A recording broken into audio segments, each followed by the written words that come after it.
your host, Nick Jikomis, and today I'm speaking with Dr. Heather Heying and Dr. Bret Weinstein. Bret and Heather are evolutionary biologists and authors of the new book, A Hunter-Gatherer's Guide to the 21st Century, Evolution and the Challenges of Modern Life. The book is meant to provide an evolutionary toolkit for understanding the modern human condition by understanding our past. And the book examines a variety of modern issues that we all face and looks at how we might conduct ourselves better by understanding things through an evolutionary lens. Our conversation touched on many of these things, including modern medicine, dieting and health, sleep and light, dating and human mating systems, and questions related to consciousness and the state of civilization at large. This is one of the longer podcasts that I've done, stretching almost 3 hours in length, but we cover a lot of interesting ground. If you find the content interesting, you can find a link to the book in the episode description. And as always, if you enjoy the content of this podcast, please support the podcast by liking, sharing, or subscribing, either on YouTube or by giving us a 5-star rating on your favorite podcast directory. You can also support the podcast on Patreon. For a small fee each month, you get early access to episodes, and you directly help keep the podcast going. Today's show is brought to you in part by Dosist, an all-natural cannabis company specializing in dose-controlled cannabis products made with plant-based ingredients. To learn more about Dosist, their products, and where they are available, please visit their website through the link in the episode description.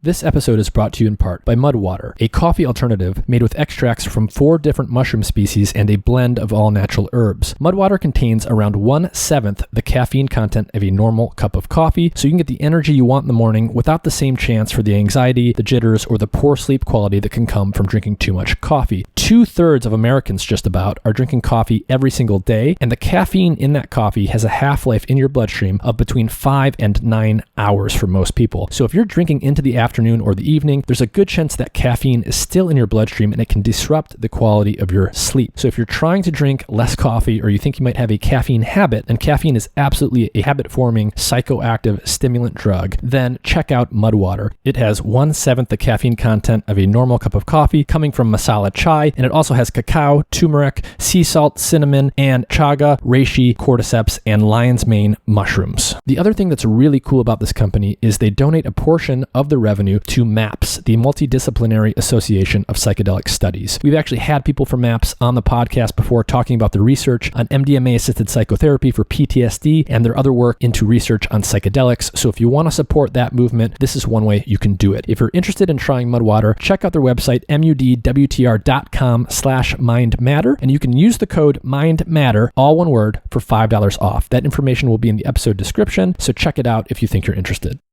Hey everyone, I want to take just a minute to tell you about an app I am partnering with called Readwise. Readwise is an app that organizes and helps you get the most out of your digital highlights. I use it to organize all the highlights I make in my digital books on my Kindle, and so if you're like me and you make a lot of highlights and you like to revisit them often to refresh your memory, Readwise is the perfect app. You can also take photos of any physical books you've highlighted and upload those. It also has cool features that allow you to share your favorite highlights and quotes from books on social media, and it syncs with note-taking apps like Evernote, Notion, and Roam. You can tag, search, and organize your notes and highlights on Readwise, and it helps you connect ideas in new ways and retain more of what you read. So if you click the link in the episode description, you can get Readwise for free for 2 months when you sign up for their annual plan. That plan is only $7.99 per month, and it's a relatively new app, so they're adding new features often, and if you sign up for the annual plan today, you can lock in that price, which will stay at $7.99 even if the price increases in the future as they add more. So if you do a lot of highlighting and note-taking and you want a good way to organize all that information, check out the link in the episode description.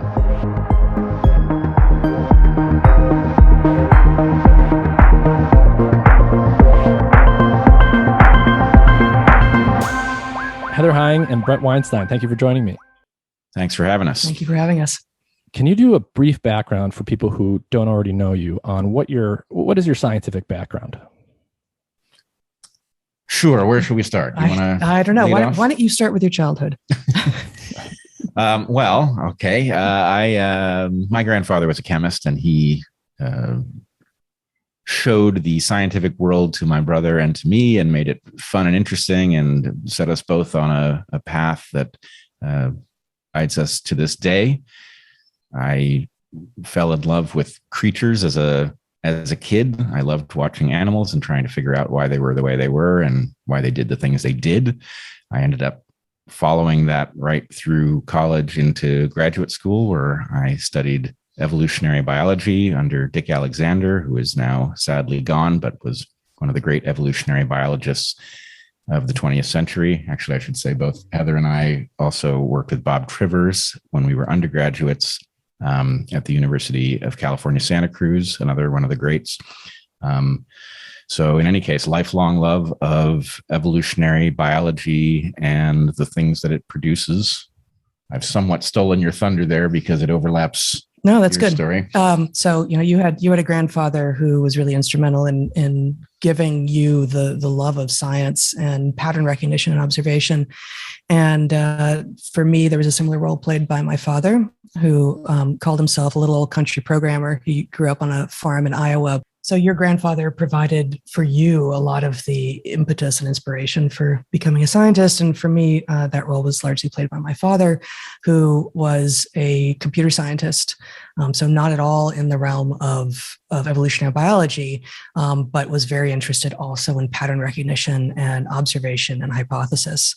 So I have an undergraduate degree in anthropology, where, as Bret mentioned, we were at UC Santa Cruz together, already together, the two of us, and we studied under Bob Trivers, who's, by some estimates, the greatest living evolutionary biologist, and then went to University of Michigan, where I also worked with Dick Alexander, but my major advisor was Arnold Kluge. So I was over in the macro end of evolution, macroevolution, phylogenetics, at least in terms of who my major advisor was. And I did field work in Madagascar, looking at the sexual selection and evolution of sociality in poison frogs. One of the reasons I'm really excited to talk about this book with you, this new book that you have coming out, is that it's all about looking at life and looking at ourselves through an evolutionary lens. And I actually got the first part of my education in evolutionary biology. And one of the things that I look back on that's interesting is I started studying evolutionary biology as an undergrad purely out of interest. I had no sort of practical application of that field in mind. And I went on to other things to study other things, but I internalized by studying within that field a lot of evolutionary principles. And I just naturally, unconsciously found myself looking at my own life, conversations I was having, interactions I was having in this evolutionary lens. And we'll unpack what that means for people.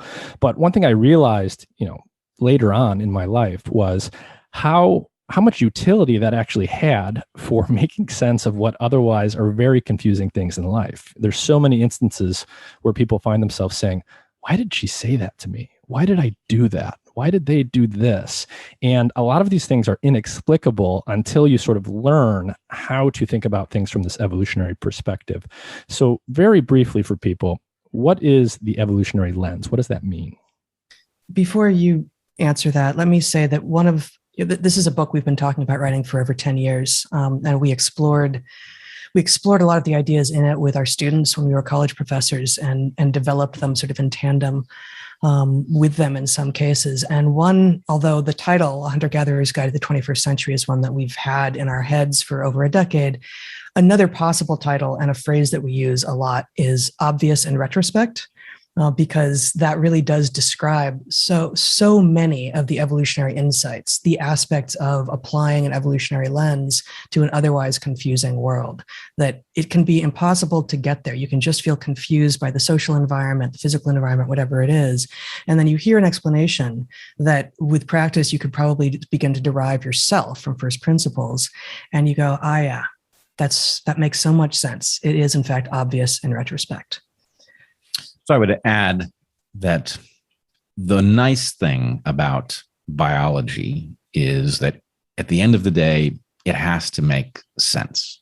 It doesn't mean it makes sense when you look at it at first, but unlike something like physics, for example, where quantum mechanics is under no obligation to make sense to a human mind, biology adds up in some way that we can comprehend. And if you can make a few assumptions that are easily defended, secure ones, and and then approached with the expectation that ultimately there has to be a good reason for this. If we can understand what evolution is trying to accomplish, is shorthand. But if we understand what evolution is trying to accomplish, then we can recognize the structures that creatures have and the behaviors that they engage in as being required to contribute to that objective. And if a behavior doesn't add up, if you look at a peacock's tail and you think, well, that's actually counterproductive to that end, you know you're standing in the wrong place. And it may be that no one has yet figured out where to stand, but really it's a question of seeking the position from which the behaviors and structures add up. And when you do reach those places, it's a special version of the aha moment. When you suddenly look at a peacock's tail and stop being confused, it's a huge relief. It's like watching all of these factors in some very complex equation cancel out and the thing emerges in front of you. And just to clarify, it's not that the physics doesn't have to square with the universe. It of course does, but it doesn't have to square with the scale that we exist at. Whereas the evolutionary processes that we engage in, especially with regard to behaviors, do, because they exactly exist at the scale that we live at. It's almost a redundant point. It's a circular point that those things that are driving how we behave must be interpretable by us at this scale. Mm-hmm. And you do a great job in the book of using observations all littered throughout the book of animal behavior, but it's all in the service of helping us understand ourselves, to understand human beings. So one of the things I want to do early on that you guys do in the first chapter, I think, is explain a little bit the human context that we're going to be talking about. And you talk in the book about the human niche. So what is a niche? What would an ecologist or an evolutionary biologist describe as an animal's niche? And what is the human niche and why is it unique? Best way to think about a niche is it's an opportunity. Right. And so for most creatures, you can think of an ecological opportunity. An ecological opportunity is just all the things necessary for you to not only persist, but to reproduce, for a population to exist there. And there are a lot of ways that you can think about it. Sometimes we map these things onto what we call a fitness landscape. And, a niche is basically a peak. And we argue that peak is actually a volume that gets filled up by creatures. And at the point that the volume is filled, they've reached carrying capacity, which is the limit of that opportunity. And then it suggests, well, if creatures have filled up this opportunity and there's some peak that isn't filled nearby, how is it that selection might move creatures that do this thing over to do that thing, either instead or additionally? And the thing about humans is that we're quite paradoxical. If you look at us and ask, well, what is our niche? Because we do everything, right? We hunt marine mammals, we terrace hillsides and productively farm them. We climb high into caves and make soup out of the nests of birds, all kinds of things. And so if you say typically a species has a niche, then human beings are very strange because human beings have so many different niches. And the argument that we make in the book is that the human niche is niche switching, that it is the movement from one niche to the other that is our special advantage in the universe, and that it explains why we are so many things at once, and even beyond that, so many things at once. But also, if you teleport back in time and look at all the things human beings have productively done, it's a many-dimensional matrix of niches. Yeah, it's almost like the derivative of a niche, right? It's niche switching allows us to end up doing the calculus of ecology that other organisms haven't been able to as fully explore. Mm-hmm. So in some sense, we're good at switching niches or adapting to new niches. And other animals often have great difficulty in behaving well, behaving effectively in a context for which they're not currently adapted. And one of the things that you get into in the first chapter is the idea of culture versus consciousness. So at one point, there's a short passage I want to read. You say, "When in the zone, the conscious mind is present, but as a spectator who steers clear so as not to disrupt the flow. Behaviors become habitual and intuitive. In an individual, we might call this skill or craft. In a family or a tribe, such habits become traditions, passed efficiently from one generation to the next. Scale this up further, and we have culture. So what is that passage speaking to, and why is it culture versus consciousness? The question really is, how does niche switching work, right? If a creature exists inside of an opportunity in a niche, it's because they have the programming and the structures that allow them to exploit that niche. The process of moving to another niche is difficult if the other niche is sufficiently distinct. And so there's a question about, how do you bootstrap the tools for moving from one thing to the next and figuring out how to exploit it efficiently so that you can, for example, compete with whatever specialists are utilizing the resources in that niche. So this requires an explanation, and I think we have not properly looked for it. What is it that human beings do that allow them to move? Well, one thing that we clearly do is swap out the software program. If you are a hunter of marine mammals at the coast and you're going to move inland and hunt terrestrial mammals, you have to change what you do. Some things may retain relevance and other things will have to be swapped. Well, how do you figure out what you need to change? And what human beings do is they talk to each other. They talk about what they've observed and what things might be brought to bear on the question. And so this looks like a mechanism for essentially software prototyping.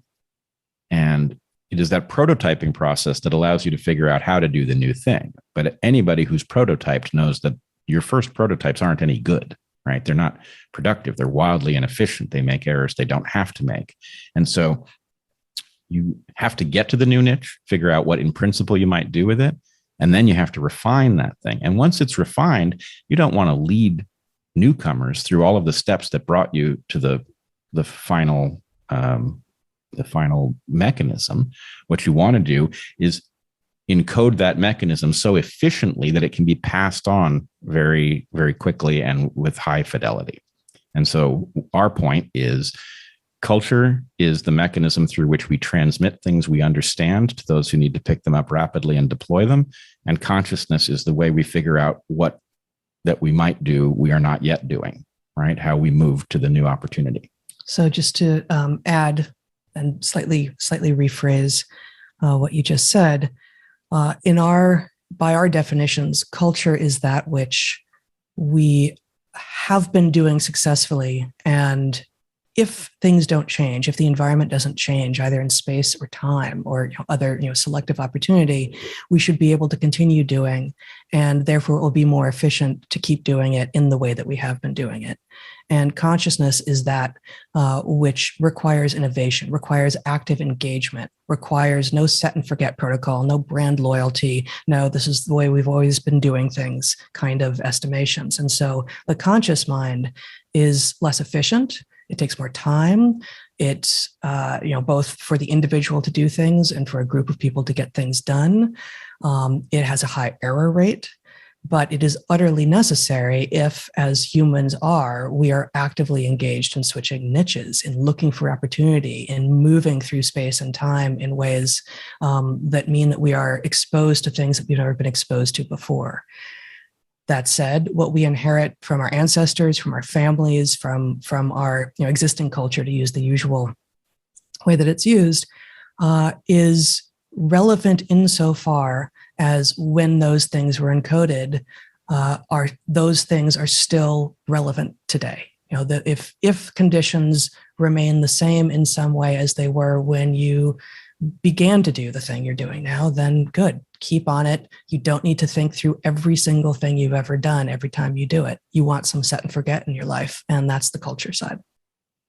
Interesting. So consciousness is, and we've all experienced this, when we're trying to solve a problem, when we're trying to do something new, we have to pay attention. We're very aware of what we're doing. We're often behaving in a clunky way, and it's very effortful. It's very difficult.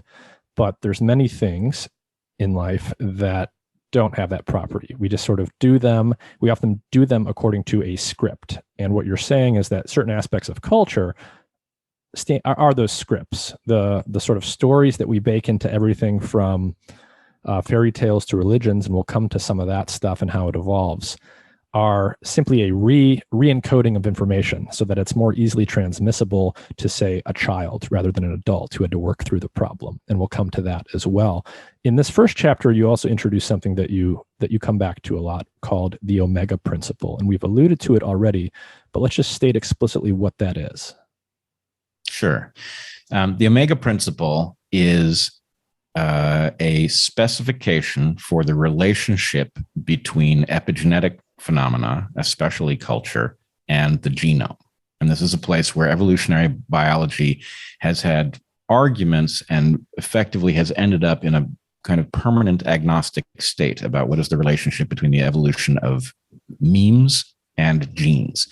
And what we argue is that this relationship is actually, it's a two-part relationship. It is something we can specify with precision, and it is obligate.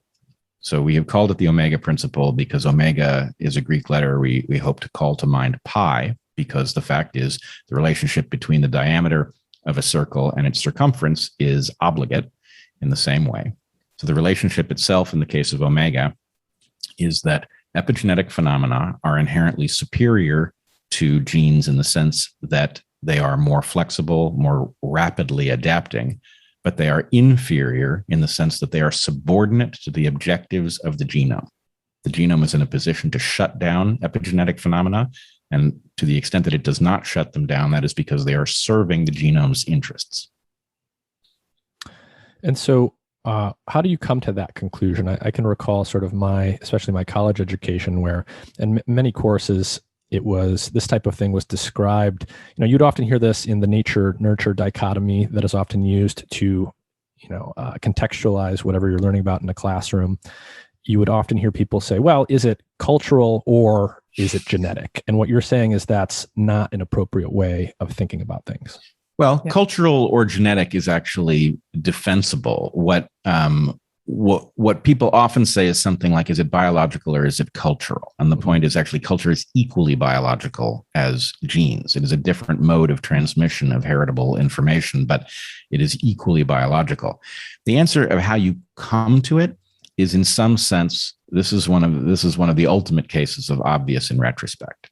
If you think about the cognitive architecture necessary to have a huge fraction of our behavioral repertoire transmitted outside of the genome through culture, you realize that's an amazingly elaborate process. It's an energetically very costly process, and lots of things that it does could be done much more cheaply with much less room for error to be introduced in each generation. So why would the genome have offloaded so much of our behavior? I mean, even, for example, we have to learn to walk. A horse does not have to learn to walk. It knows how to walk from the moment it's born. So what is the advantage of hobbling our children, of creating this vast landscape of possibilities with respect to what the behavioral repertoire will be, of introducing the possibility that two creatures of the same species won't be able to communicate because one speaks Italian and the other one speaks Mandarin, right? There are all sorts of reasons not to build a creature this way. What that says is there must be a very good reason to do it, to overcome all those disadvantages. And we know that that reason must come from the genes, because if it didn't, think about the cost to the genes of doing it this way. If the genes were not being served by the cultural, the mimetic architecture, then they are certainly being harmed by it because of all the things that, to the extent that we are physical beings, our time and our energy is spent on all sorts of things that are motivated by our cognition. So if our cognition was wasting our time and energy, then the genes could very easily limit the amount of that. They could reduce the degree to which we were spending our time and energy on things we had picked up outside the genome. And they would stop at the point that suddenly we were entirely occupied doing things that were in the gene's interest. So the question is, if you somehow created the scenario where our culture was independent of our genes would shut it down until they were synonymous in terms of their objective. I guess I agree with all of that, but I would approach it a different way, that a way that just adds to your explanation, which is that if culture isn't evolutionary, if it's not downstream of what all biologists understand to be the primary mode of inheritance, the original mode of inheritance, which is genetics, what is it then? And if it's not evolutionary, then what you have is a religious perspective, and that's okay. Many people have faith in things that they cannot explain, but one would have to acknowledge that if you don't place culture in an evolutionary framework, the way that we do everything else that humans are about, then what you are doing is saying, over here, I have faith. I have a religious viewpoint as opposed to a scientific viewpoint, as opposed to, it goes beyond what's the most parsimonious explanation. It's, this can be explained. Culture can be explained with evolutionary tools. Or you can say, no, it's not, but I don't know what it is. Therefore, I'm going to black box this. And maybe I won't call it God, but it's akin to that. So I think what we say in the book is something like, if we look at the enzymes of a sheep herder, we understand that those enzymes are working in the service of the fitness of the sheep herder. If we look at their cognition and we say anything else, we've been inconsistent. Surely the same justification exists for the physical structures and the physiology of that person and their behavior.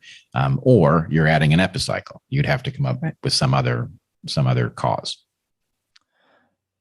So on the topic of niche switching, one of the things that comes up explicitly or is implicit in various parts of the book is the fact that today, at the present moment, there is so much change driven by technology that effectively our niche is changing faster than it ever has. And in many ways, there's a mismatch between what our brains and bodies have evolved to do and the current present day environment. And we're going to explore that from some different angles, but you spend a lot of time in the book mentioning weird people. So what are weird people? Weird is the acronym Western, educated, industrialized, rich, democratic. So weird people are those people belonging, who are citizens of or residents of such countries, including, I think, generally, Japan. And, it's not necessarily clear who all is included in that, but this is certainly not new to us, the observation that so much of what Western science and Western medicine thinks are true of humans universally are actually based on, especially in the case of psychology, for instance, weird undergraduates. So it's not just weird people, it's, relatively privileged 18 to 22-year-olds who probably haven't had to work for a living yet. So, certainly have never had to struggle to figure out how to feed themselves. Almost. I mean, we certainly had undergraduates who had, but in general, those, the bases for many psychological conclusions are derived from people who have not. Yeah, right? No, I didn't mean.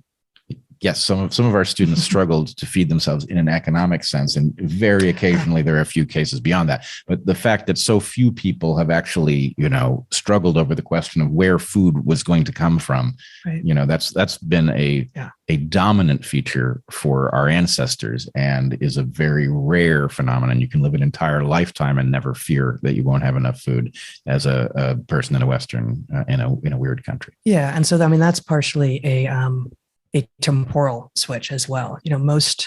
Certainly many Americans, many humans still alive today do struggle to figure out how to get food, but it's increasingly a question of, can you afford the cheap, poor quality food that is available, as opposed to how will I source it? Do I have the skills on hand to know what to dig for or how to hunt it?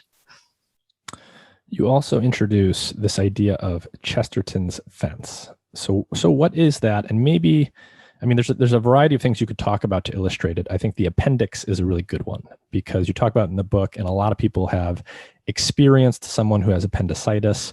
We all sort of know, or most of the people in my life at least know, that the appendix is apparently this useless vestigial organ, and yet it's there. So how do you explain something like this? Yeah. So just define Chesterton's fence, and you can go off on the appendix.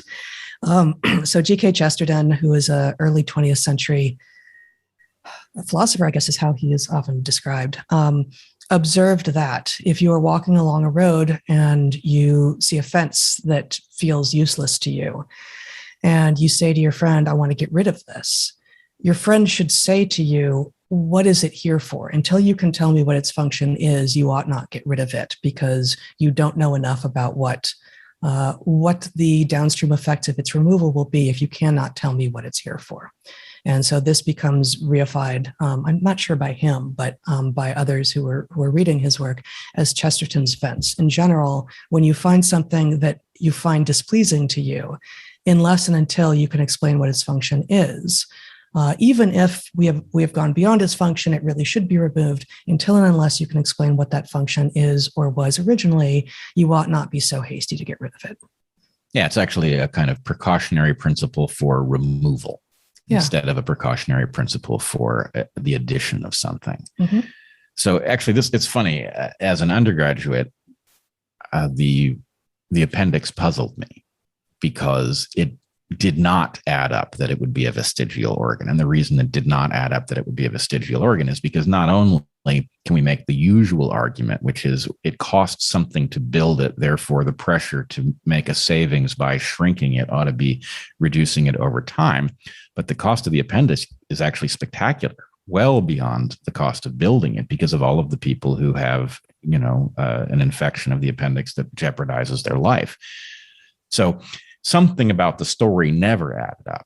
And it turns out the deeper you dig on that story, the more you find out about the fact that it also doesn't phylogenetically add up. This isn't something that our close relatives have that in us has become useless and is disappearing. It's actually anomalous. And then decades later, what one finds out is actually the story begins to emerge about the likely benefit of this organ. So what the real utility from the point of view of somebody trying to understand the evolutionary lens is you could have spotted a long time ago that somebody was telling you something wrong when they said this is a vestigial organ. Really what they were telling you was that they didn't know what it was for, right? It was the fence crossing the road. When you look, it may take a long time to go from, I know it's for something, but I don't know what, to actually, here's a candidate that's powerful enough to explain it.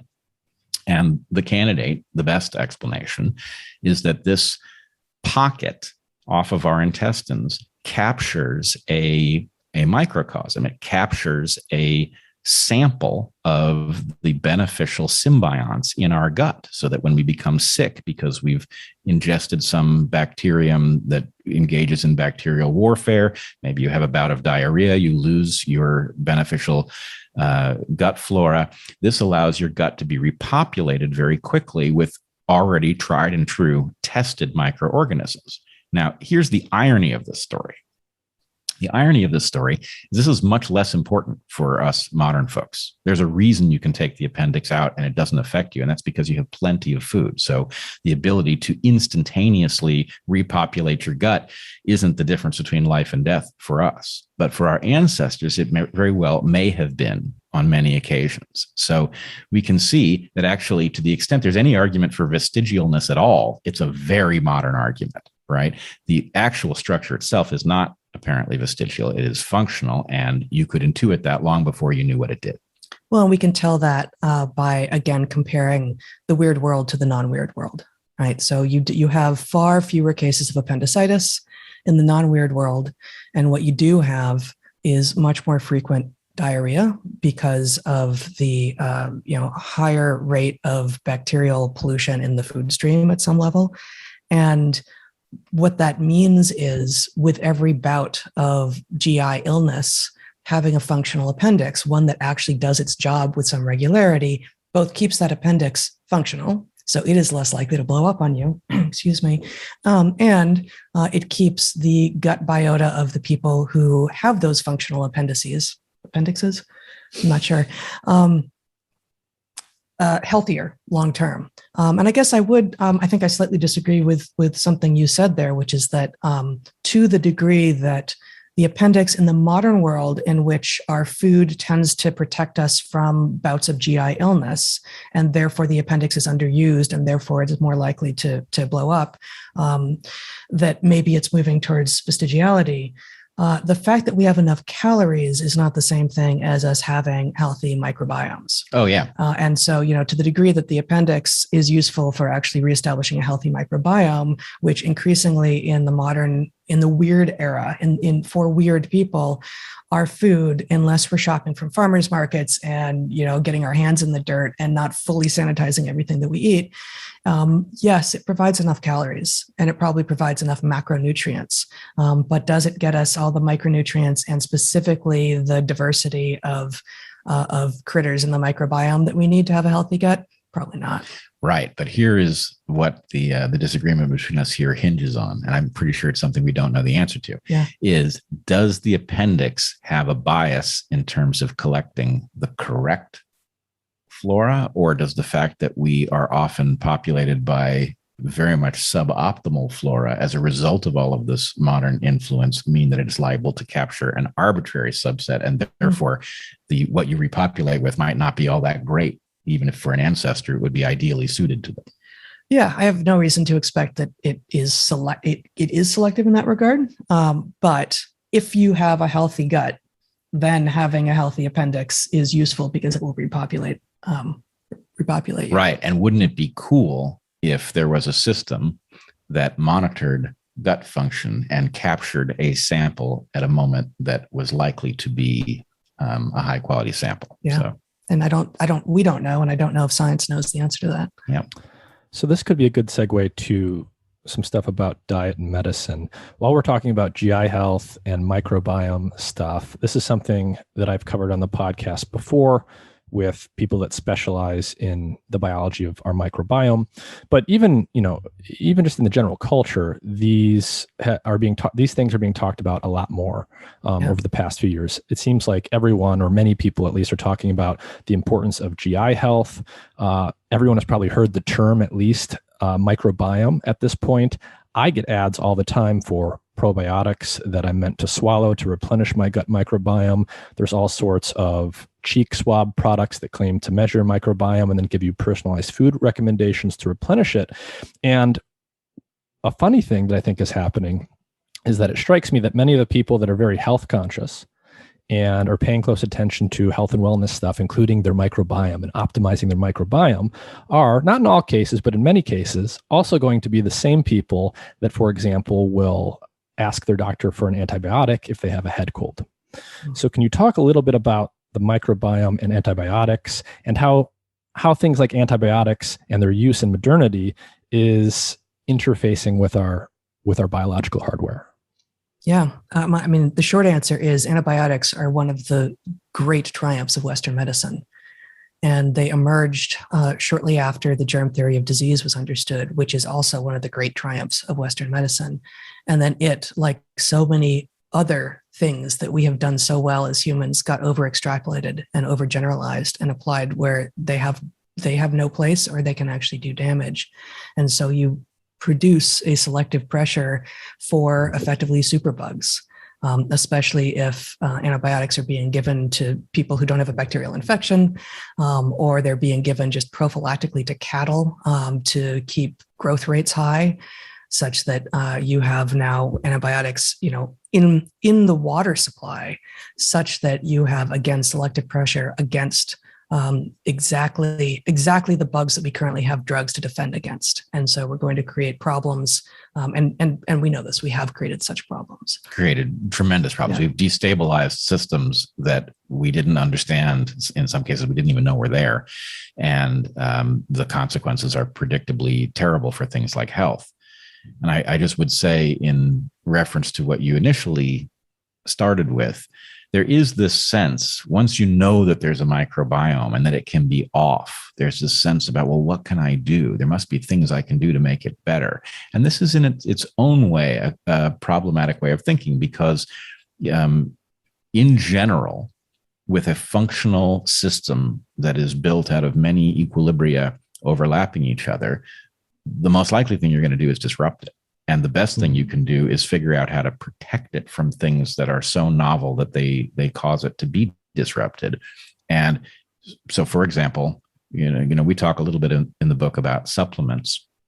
Supplements are, a double-edged sword. On the one hand, there's a sense, and a sense built on the fact that people who've been deficient and been given a supplement often have miraculous increases in the quality of their health, which leads you to the sense that these are indeed miraculous substances that can make you better and better, when in fact the real question is, are you deficient?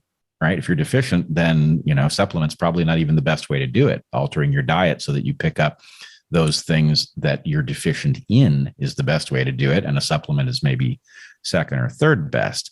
But it does not. Once you get to the line of I've got enough of each of these things to be functioning optimally, you're in fact more likely to disrupt things by adding more.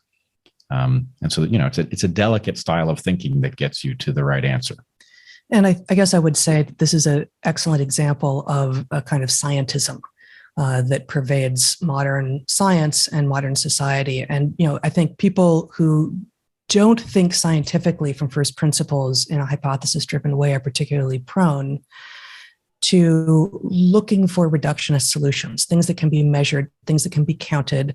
You're deficient in vitamin B12. Well, then all we have to do is increase that. And this imagines that we are engineered systems as opposed to evolved systems, and imagines that the thing that can be counted is the thing that matters. Mm-hmm. And sometimes it is, and sometimes it's not. And so really the evolutionary lens in part is about recognizing the emergent beings that we are, the complexity of the systems that we are, and not making the mistake of simply measuring and counting and basing solutions on those measurements and counts. Mm-hmm.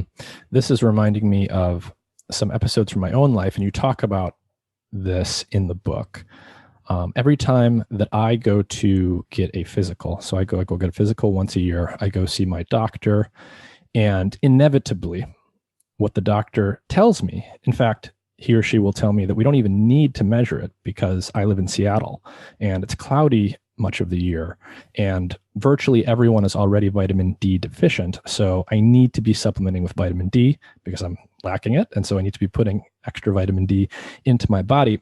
That's not quite what's interesting to me. What's interesting to me is usually in the same conversation, in many cases, I will then be told in the same breath that I should also be putting on sunscreen to every exposed part of my body every single time I go outside all year round. And so I would like you guys to sort of comment on the vitamin D sunlight thing in the context of what we're talking about here, but also tie that to what I think is the larger issue of this sort of lack of evolutionary thinking in medicine generally.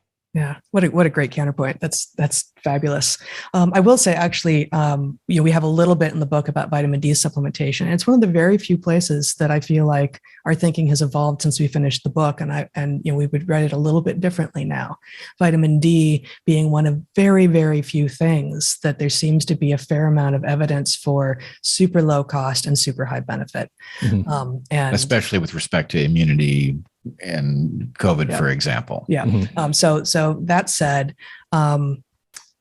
yes, dermatologists hate the sun and tell us that we absolutely 100% need to reduce our exposure to the sun.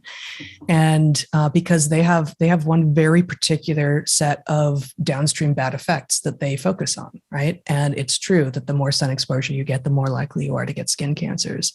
But there is plenty of other, frankly, more holistic research. And I don't say that in like a woo-woo holistic way, but research that actually looks at more than just the one downstream effect of sun exposure being skin cancer way, which finds that actually the health benefits of having real actual sun exposure and not through sunscreen on your skin actually provides so many health benefits that locking yourself away from the sun, either from being totally covered up through sunscreen and clothes or never going outside, actually has a health cost akin to being a regular smoker.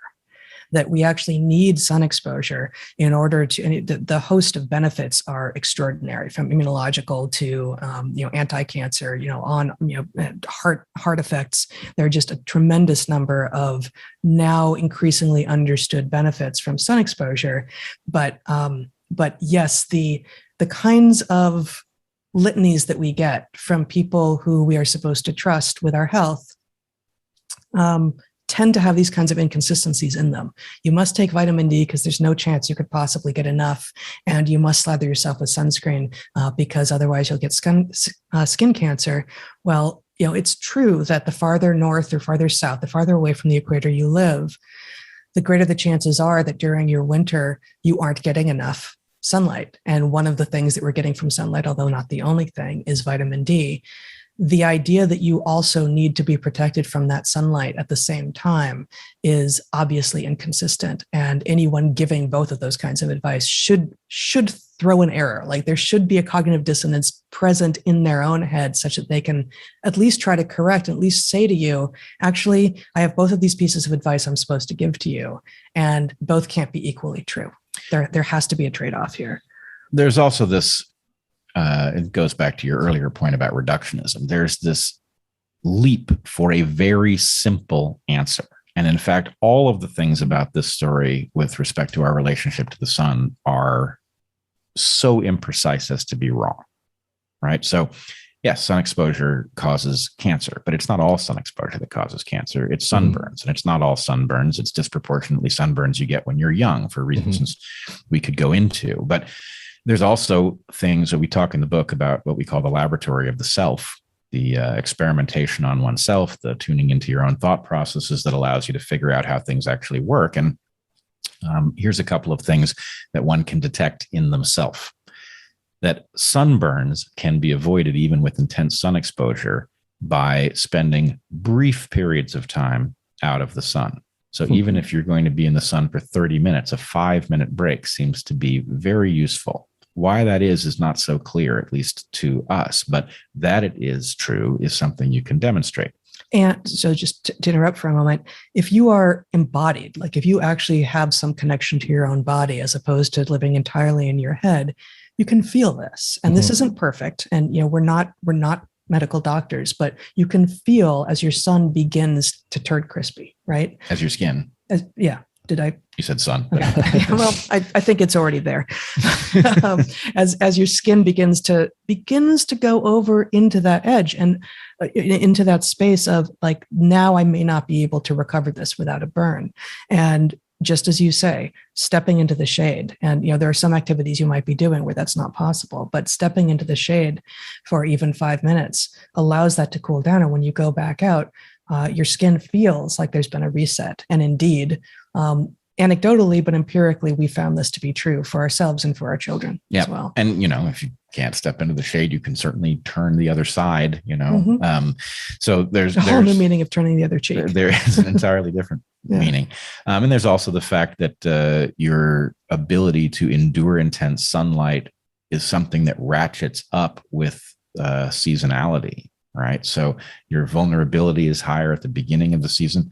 So in any case, these are things that once you have the model in your mind and then you find yourself out there under too much sun in danger of getting a sunburn, you've got tools at your disposal rather than, somebody has told you to take a tube of something and to slather it on yourself. Not only is that going to interrupt your ability to produce vitamin D, but it's also very likely to cross at least partially into your blood and do who knows what. And of course, your dermatologist isn't focused on the who knows what.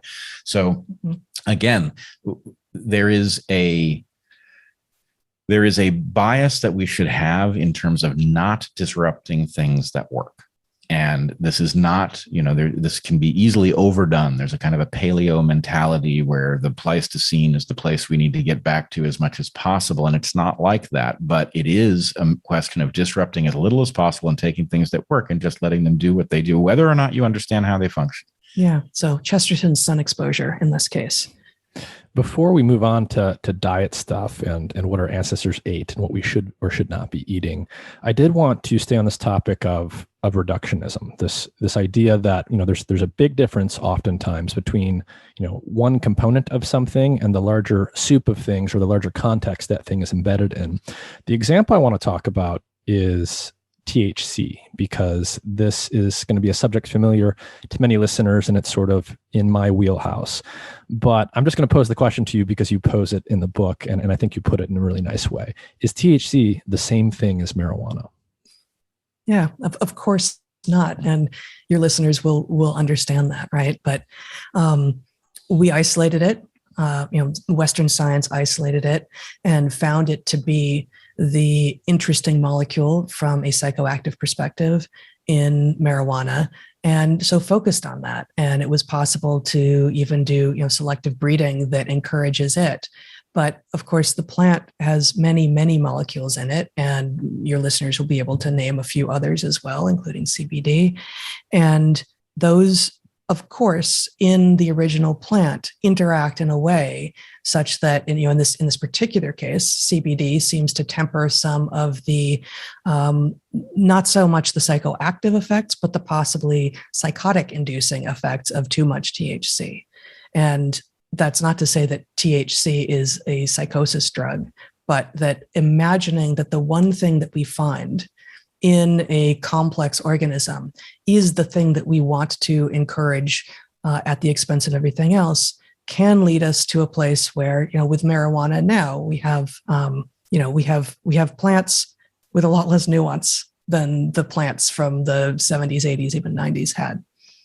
Yeah, I would say even marijuana isn't marijuana because market forces have caused the exciting molecule to be augmented, and not just market forces, but the way we penalized the drug for so many years. Right. So not just THC being concentrated, but the whole plant being concentrated because of, having to cross borders and such. Right. So, the original version of marijuana was a very different plant, and the experience of it was very different. And so we have to be wary of the entire thing, even the plant that contains the many molecules.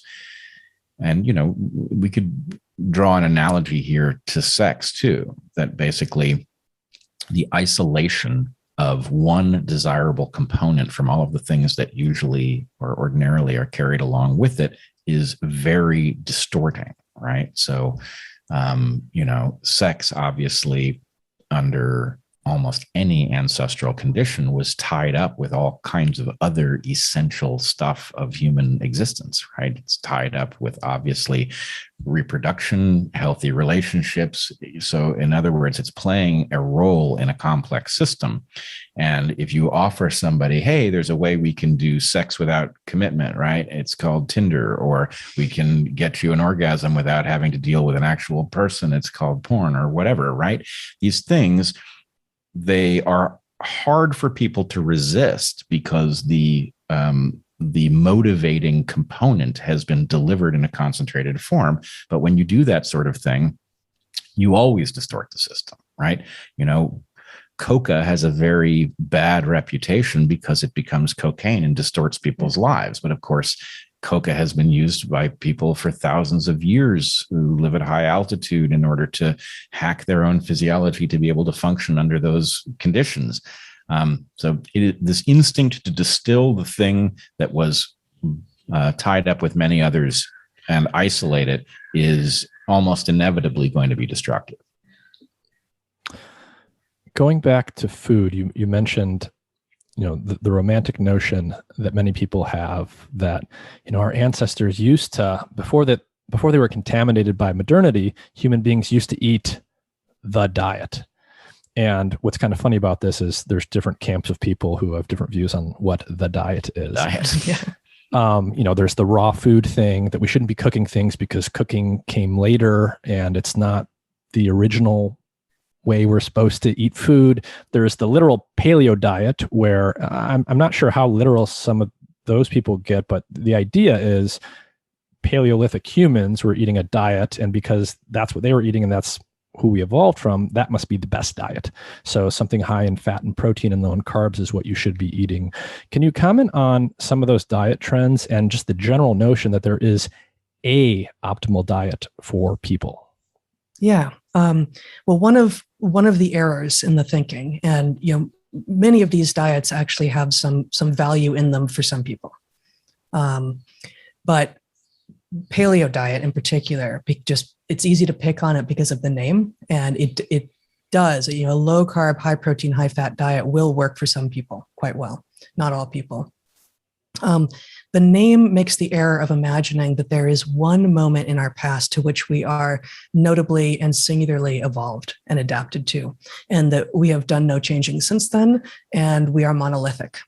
And of course, neither of those things is true. Humans, continue to evolve, and there is no moment in the past to which we are singularly adapted. So we refer in the book not to the standard environment of evolutionary adaptedness, which is a term of art in evolution, but to our environments of evolutionary adaptedness, right? So yeah, the savanna of the Paleolithic is a moment that our hunter-gatherer ancestors existed in, and to which we have some adaptations. But there were also at the same time people living along coastlines, and 10, 12,000 years ago, most humans whose descendants are alive today discovered convergently across many places on the earth agriculture. So we are also adapted to an agricultural diet and lifestyle. And long before that, all modern human cultures, all human cultures that have been looked at by anthropologists have had fire.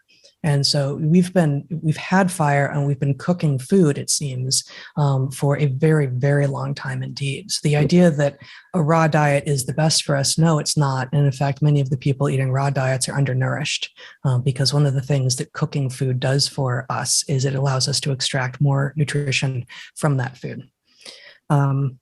Maybe that's it just for now. Yeah, I think there are a few principles that are probably worth thinking about.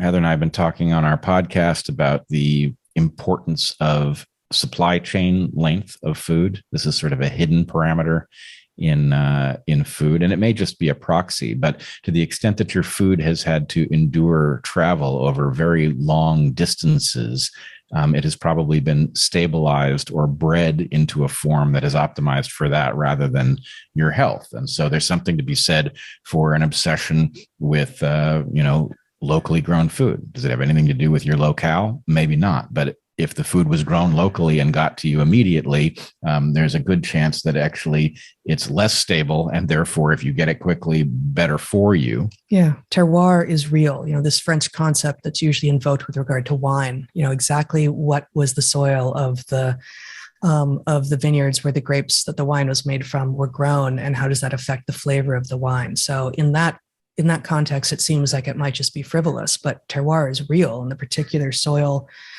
health makeup, microbiome, if you will, is going to be particular to individual places. And, you want the healthiest soil possible. I guess to your original point about, will there be a best diet for all humans, which is the question that we, I think, start the food chapter with. No, of course not. And just, to make it obvious, think about people who have the longest history in the Arctic, the Inuit, as opposed to people who have a history in the increasingly desertified sub-Saharan Africa. So say the Maasai, they have very different diets, and that exists because of what was available to them and the climate that they were dealing with. But imagining that, a paleo diet that is low in carbs and high in fat and protein is equally appropriate for an Inuit, for whom that diet is probably quite native already, and Maasai is misunderstanding how variable and diverse human physiology, anatomy, and experience are. So is the general direction that's appropriate here the move towards personalized dieting and medicine? I'm seeing a lot of products and services out there, and I'm not sure how good all of them are. But in general, is it better to think about things that way, that instead of a diet that is the best for everyone, we should look at what our own biology is saying, potentially by taking a cheek swab or getting a genome sequence or whatever, and using whatever we can ascertain from that to determine an optimal diet for me as an individual? Is that the right direction? Because that is the direction we do seem to be moving. Probably not. Yeah. Maybe eventually, but it's like the appendix, right? The recognition that it's got to be for something is a long way ahead of figuring out what it's for. And in this case, ultimately, we might be able to figure out how to tailor things to you. There are probably things that we can do that about already. But in general, it's probably much more useful to follow the kind of logic that Michael Pollan deploys, where, he uses various rubrics: shop the outside of the supermarket because that's where the fresh food is. Don't eat things that your grandmother wouldn't recognize. I would add as food. Yeah. Right. I would add to his list, I think, a coherent diet is probably more important than a tailored diet. In other words, one of the things that we've done as modern Western cosmopolitan folks is we've got such a wide variety of things that you might eat, and we think mostly in terms of what do I want to eat now, rather than thinking about, well, if I teleport myself back 500 years and I tune into any of those diets that I would have found eaten, you can say by definition it contains everything you need, right? Mm-hmm. So we don't have that, right? We don't have coherent diets. And so reassembling something that is inherently complete in some regard is probably more important than the tailoring. That said, if you come from a population whose ancestral diet was very different than the average diet of humans across the world, there may be things to which you are particularly susceptible, deficiencies that you will need to match. But by and large, a coherent diet that hasn't been heavily modified by long supply chains or something like that is probably number one. And then to the extent that you have deficiencies that are left because of the difference between the coherent diet that you've picked and your ancestry, then you might need to supplement in one way or another to get there. And supplement doesn't mean a pill. It could mean add a food to a consistent, to a coherent diet. But, somehow that's probably the rubric. And if 100 years from now, we know enough about your genes to read them and say, you need a little bit more of this and a little bit less of that, so be it. But we're not there. We're not there. It's effectively genetics snake oil salesman at this point, whether or not people know it, but we're not there yet. And so it's in further service of reductionism rather than actually mostly helping people get healthier. And I guess the translation for shop the edges of the supermarket, which again is Michael Pollan's observation and suggestion, is eat food that you can recognize with regard to the organism it came from. And that doesn't mean don't create, stews or baked goods or such. But at the point that you really can't figure out whether or not this food grew or was created in a lab, there's a good chance it was created in the lab, and avoiding that as much as possible. Not because all of the things that are created in labs are bad for you. They're certainly not. But a carrot, just like marijuana is going to give you a more complete experience than just taking the separated out THC molecule. Eating a salad will give you the more complete experience than taking the multivitamin that is supposed to replace that salad. Moving on to the chapter on sleep. There was a lot of interesting stuff in this one. You start out somewhere. You go through this thought experiment of aliens visiting planet Earth, and you sort of ask, I think you pose the question to the reader, if aliens did visit Earth on a spaceship, would they be puzzled to observe that we spend, a third of the day, more or less, immobile, not doing anything, vulnerable? Would that be puzzling to them? And you say that the answer is no. So unpack that for us. Well, there's a certain amount built in with respect to assumptions. What sentient beings capable of space travel would have likely had on their home planet, but very likely they would have had day and night, and day and night would have forced an optimization of their perceptual apparatus around the availability of light. And if you build an eye that's really great in the day, it's not very good at night, and vice versa. So what you tend to get boxed into is you build a creature that makes its profit in either the day or the night, and then is hobbled by the other period. And then there's a question of what you do with a highly capable cognitive apparatus capable of processing information such as visual information when it's not in its element. And you could just take it offline completely and save energy, or you could put it to some sort of cognitive use that would enhance the functioning of the creature when they were actually out and about.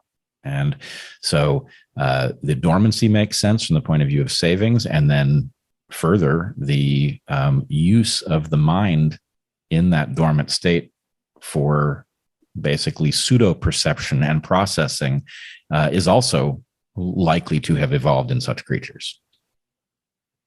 So you're saying there's actually a dissociation between the dormancy per se, saving energy by not moving around, and some of the, what we'll just call optimizations that are happening to the nervous system during sleep. I wonder if you could talk about, and I didn't think about this ahead of time, an interesting example of that dissociation, I think, are certain cetaceans or seals, I believe at least some species, where there's actually an interesting sleep behavior there that sort of illustrates that. Do you know what I'm talking about? You're talking about the sleeping half a brain at a time? Yeah. Yeah. Yeah. Well, if you think about the environment they're in, right, there's something to be said for dormancy, and there's something to be said about the vulnerability. So I actually don't know about this in seals, I don't either. because seals haul out, and so they can effectively insulate themselves from their greatest dangers. But toothed whales, dolphins, But yeah, cetaceans, especially dolphins, have a good reason to do this, which is basically, it's almost the literal description of sleep with one eye open, right? Because the vulnerabilities that come from, being attackable from so many different directions at once, and, a large predator being able to loom up out of the deep with no warning. Yeah. What I don't know, and I'm curious if it is known, is to what degree the body of the half-brain sleeping dolphins is getting the regenerative effects of sleep that our non-aquatic mammal bodies do when we sleep. I don't know the answer to that. I'd be curious. I have an entire episode where I talk to Professor Bob Stickold about sleep. So people can check that out if they're really interested in sleep per se. But can you say just a little bit more about what we think might be happening during sleep? What is the brain doing to prepare for the next waking day?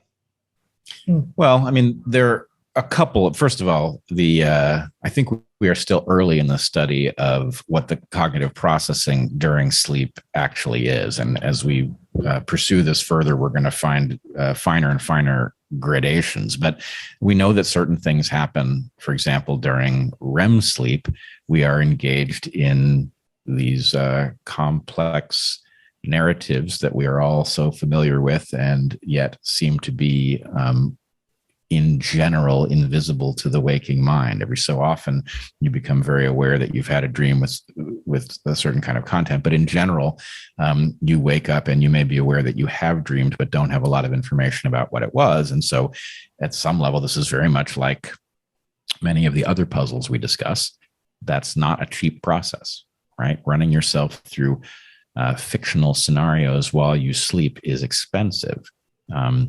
And, psychology has been quick to dismiss this as random firings or something like that, which of course makes no sense, for the same reason it makes no sense to have an appendix if it isn't doing you some good. So the question is, all right, why do this, right? Why have effective movies playing on the insides of your eyelids in which you are an active participant?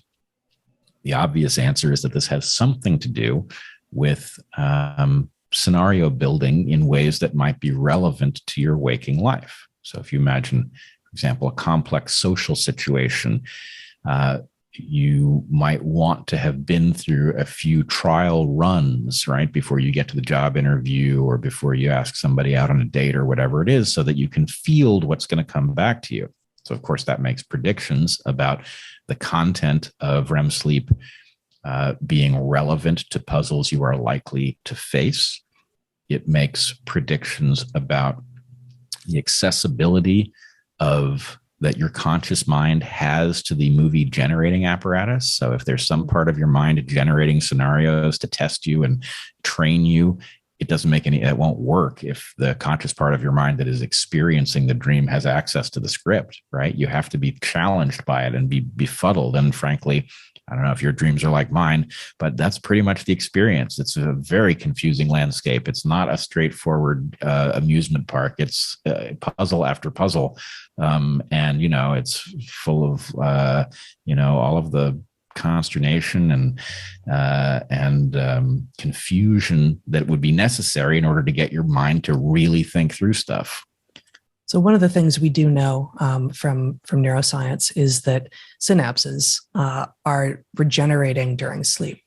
And so we find a need for, and the conscious mind says, oh, I really need to sleep. So desire for more sleep at those times in life when there is more demand for more synaptic connections. And so that is consistent with the observation that sleep declines with age to some degree, and that there are throughout childhood periods, babies and toddlers obviously sleep a ton.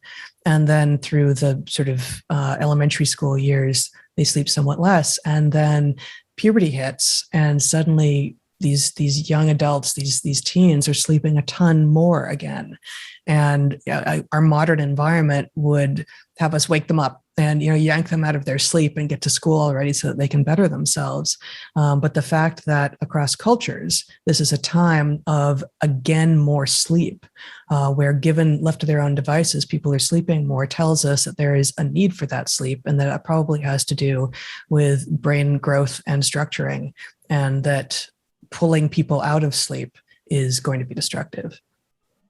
Yeah, the one extra thing I would add to all of that is that while we're sleeping, there's definitely a lot happening with respect to memory consolidation and the strengthening of some synapses, but somehow the brain knows how to do that despite the fact that the net effect is actually to decrease or even get rid of most synapses. And the idea is synapses are expensive. It takes a lot of proteins and a lot of stuff, metabolically speaking, to make a synapse, but most of the information throughout our waking day is extraneous. We don't need to remember every single little detail.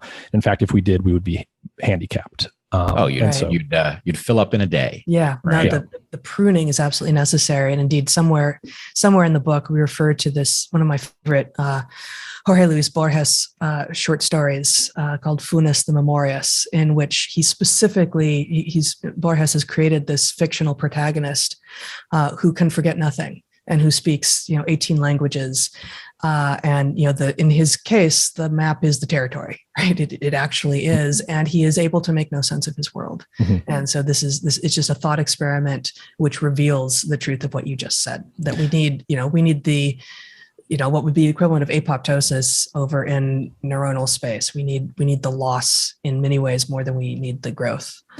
I loved that little nugget that you put in, because it immediately So that writer would have written this well before Kim Peek lived and the movie Rain Man existed, but he was literally describing, he was spot on. And so if you're listening, you haven't seen Rain Man, that was a movie that came out in the 80s or the 90s, and it was based on a real life person named Kim Peek. And you can Google that name and see a very fascinating movie or movies on it, documentaries. But essentially, imagine someone who can literally remember every single thing he sees, hears, and reads. And that sounds maybe exciting at first, but this person is severely handicapped. I want to, since we're talking about sleep now and pruning and getting into brain stuff, I want to start talking about light and hallucinations. These things all tie together in an interesting part of the book. So I'm going to read a short passage, and as many people have said before in neuroscience and other fields, we think about drugs causing hallucinations, but in some sense, every experience we have is a controlled hallucination. When we're awake, that hallucination is just highly constrained and ordered by incoming sensory information. When we're dreaming, it's more disordered, but it's still constrained in some sense. And when someone has, say, schizophrenia, they're just having a different kind of hallucination. That's one way to think about it. But you say in the book, a list of symptoms of a person with schizophrenia actually has a suspicious overlap with a person asleep and dreaming. We do not regularly draw this parallel because in our dream state, we are usually paralyzed and we have amnesia. Any confrontations with reality are blissfully hidden from us until we have our morning coffee. How surprising then that organisms that do not appear to have had our best interests in mind, such as psilocybe mushrooms and peyote cactus, seem to have accessed these very same tendencies. So there's a few things here I want to touch on, but let's talk about maybe the last part first. Why would an organism like a mushroom or like a cannabis plant or like anything produce a psychoactive compound that is psychoactive for a mammalian nervous system? So can we go back and I want to adjust one thing you said before we get to the heart of that question. You were talking about this view apparently in neuroscience about our hallucinations are effectively highly constrained during the day and they become more chaotic at night. That sounds off, actually. There's one way in which it's quite right. You could say that our hallucinations during the day are constrained by reality, right? That the edges of objects have to line up with the edges of our paint by numbers world inside of our minds. But that leaves the false impression that when you remove those constraints, that what you have is noise. When in fact, the prediction of what we say in the book is that what you have is every bit as signal rich as the environment you walk around in, but the signal isn't so much about keeping you from busting your shin. The signal is about other things that matter a great deal. And so in effect, your movie-making apparatus is your visual perception apparatus borrowed by a problem-solving mind that has a different problem, a different scale of problem that it's interested in. So still highly constrained. So yeah, I think that is a really good way of putting it. I think an experimental neuroscientist would probably restate what you said in the following way, which would be that when you're waking, in the waking state, your hallucination, your perception is highly constrained by feed-forward sensory information about the external world that's coming in. And it also gets integrated with what you would call feedback information coming from your memories and things like this. When you're asleep, you sort of shut off or at least turn down that feed-forward sensory information coming from the outside, but you still have, as you said, Bret, constraints coming from the feedback direction. So it's better to say a different set of constraints, I suppose. Well, I will say, again, laboratory of the self. And I know because when I was a professor, Heather and I were both professors for quite some time, I used to talk to my students about what the content of their dreams was like. And I never failed to be shocked at how different people's dreams are from each other. Mm-hmm. This is a very interesting phenomenon. But in my dreams, I know that the visual information is very incompletely rendered.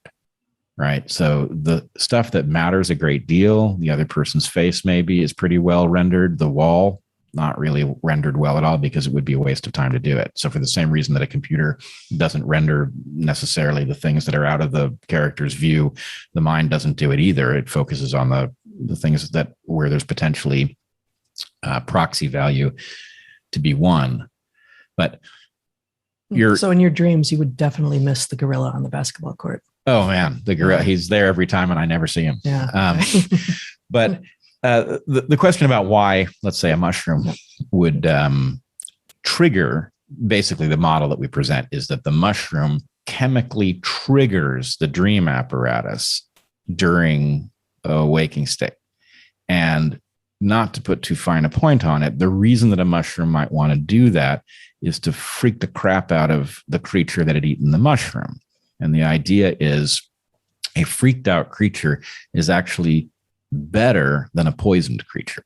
If you poison a creature, the nature of ecology is such that that creature will then be replaced by a naive creature who might eat the mushroom next time. Well, given that it's impossible to titrate the poison, right? Like that you may inadvertently kill the creature you're poisoning, even if it would be to your benefit to merely leave it ill.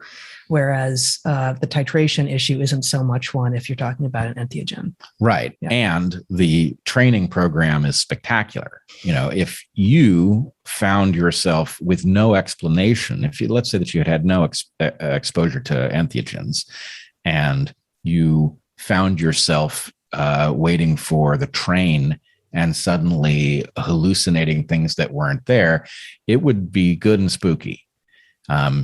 And to the extent that a deer, for example, might ingest a mushroom and have a good and spooky experience. And, you know, certainly there's a program in the deer that says, did you do anything different that might have caused what happened? Because you'd like not to have that happen again. It makes you more likely to be eaten by a predator or whatever.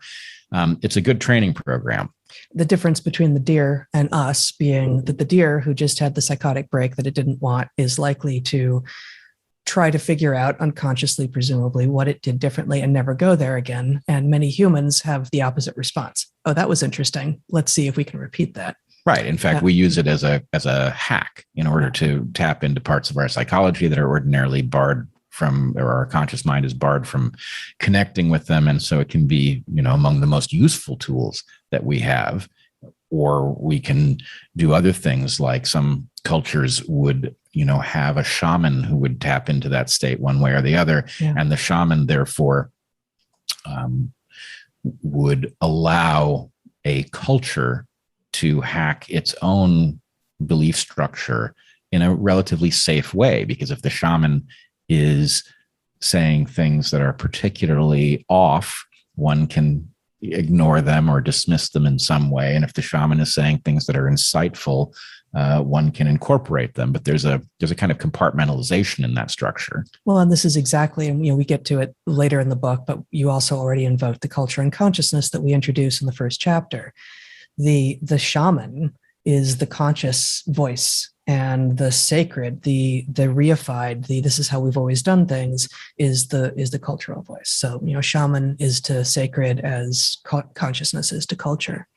But in essence, what you've said is that from the mushroom's perspective, there's a defensive function being played here. The mushroom doesn't want its reproductive apparatus eaten and destroyed, so it produces something that will hopefully prevent that from happening in the future. And actually, right, there's a lot of examples of this in the plant world and the fungal world. In most cases that I'm aware of, where there is any clear evidence, the psychoactive component of a plant, whether it's caffeine, whether it is THC or cannabinoids in cannabis, it is playing some kind of defensive role. It might just be killing insects, for example, but the plant doesn't want you to eat its reproductive organ, basically. Yeah, it's a secondary compound is the term for it. Secondary compound means that the molecule doesn't have a physiological function inside the plant. It's waiting there for some creature on whom it will have its effect, and that effect is negative. And then the twist in humans is that the hallucinogenic effect is not always negative. Well, but secondary compound doesn't require that the effect be negative. And with regard to caffeine, for instance, there's, caffeine is to some degree a memory enhancer. And it is actually demonstrated that caffeinated flowers that bees visit produce a better ability for those bees to, return to the same flowers. Okay, but so this is interesting, and it extends the question of what a secondary compound is. Yeah. But if I'm to be that annoying student who pushes things then even further, what do we do with something like sugar in an apple?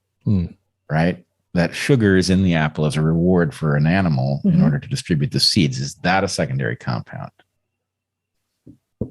Yeah, I don't know, but caffeine appears to be a secondary compound. So I guess maybe this is just a semantic argument. You're saying we don't call it a secondary compound unless it's got a negative, understood to be negative? I'm wondering. No, I like your point about caffeine being an enhancement of the capacities of a creature to return to a flower where the flower is got a symbiont. Yeah. But I'm wondering if well, I think the unifying thing here is, right, correct me if I'm wrong, is that the secondary compound it's sort of acting in another organism on behalf of the first one. The caffeine might be enhancing the memory of a bee, but it's not doing anything else so far as we can tell for the actual flower other than that.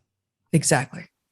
And I guess that's how I understand the definition at its most basic. Yeah, I agree. It doesn't have a value. It doesn't have a value, negative or positive. Right. Yeah.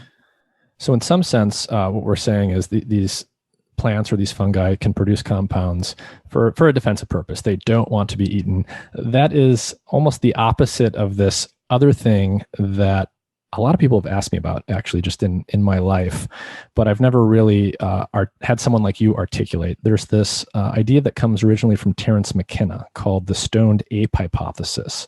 I'm wondering if you've heard of that and how, as an evolutionary biologist, you would look at that way of thinking. Yeah, I think, frankly, I like it, but I think it's unlikely to be true, is what I would say. For one thing, if what we're trying to explain is the spectacular growth of the human brain and the mind that comes along with it, we actually do have a pretty good idea of why that happened. And it has to do with something called ecological dominance, where human beings at some point become their own biggest ecological influence. In other words, most creatures face a dominant factor of for example, the ability to find food. But for human beings, at some point, ecological dominance causes the success of one group to be most affected by its competitors for resources. And so what you get is an ecological and evolutionary arms race. And that arms race is won by people who figure out more clever solutions to problems.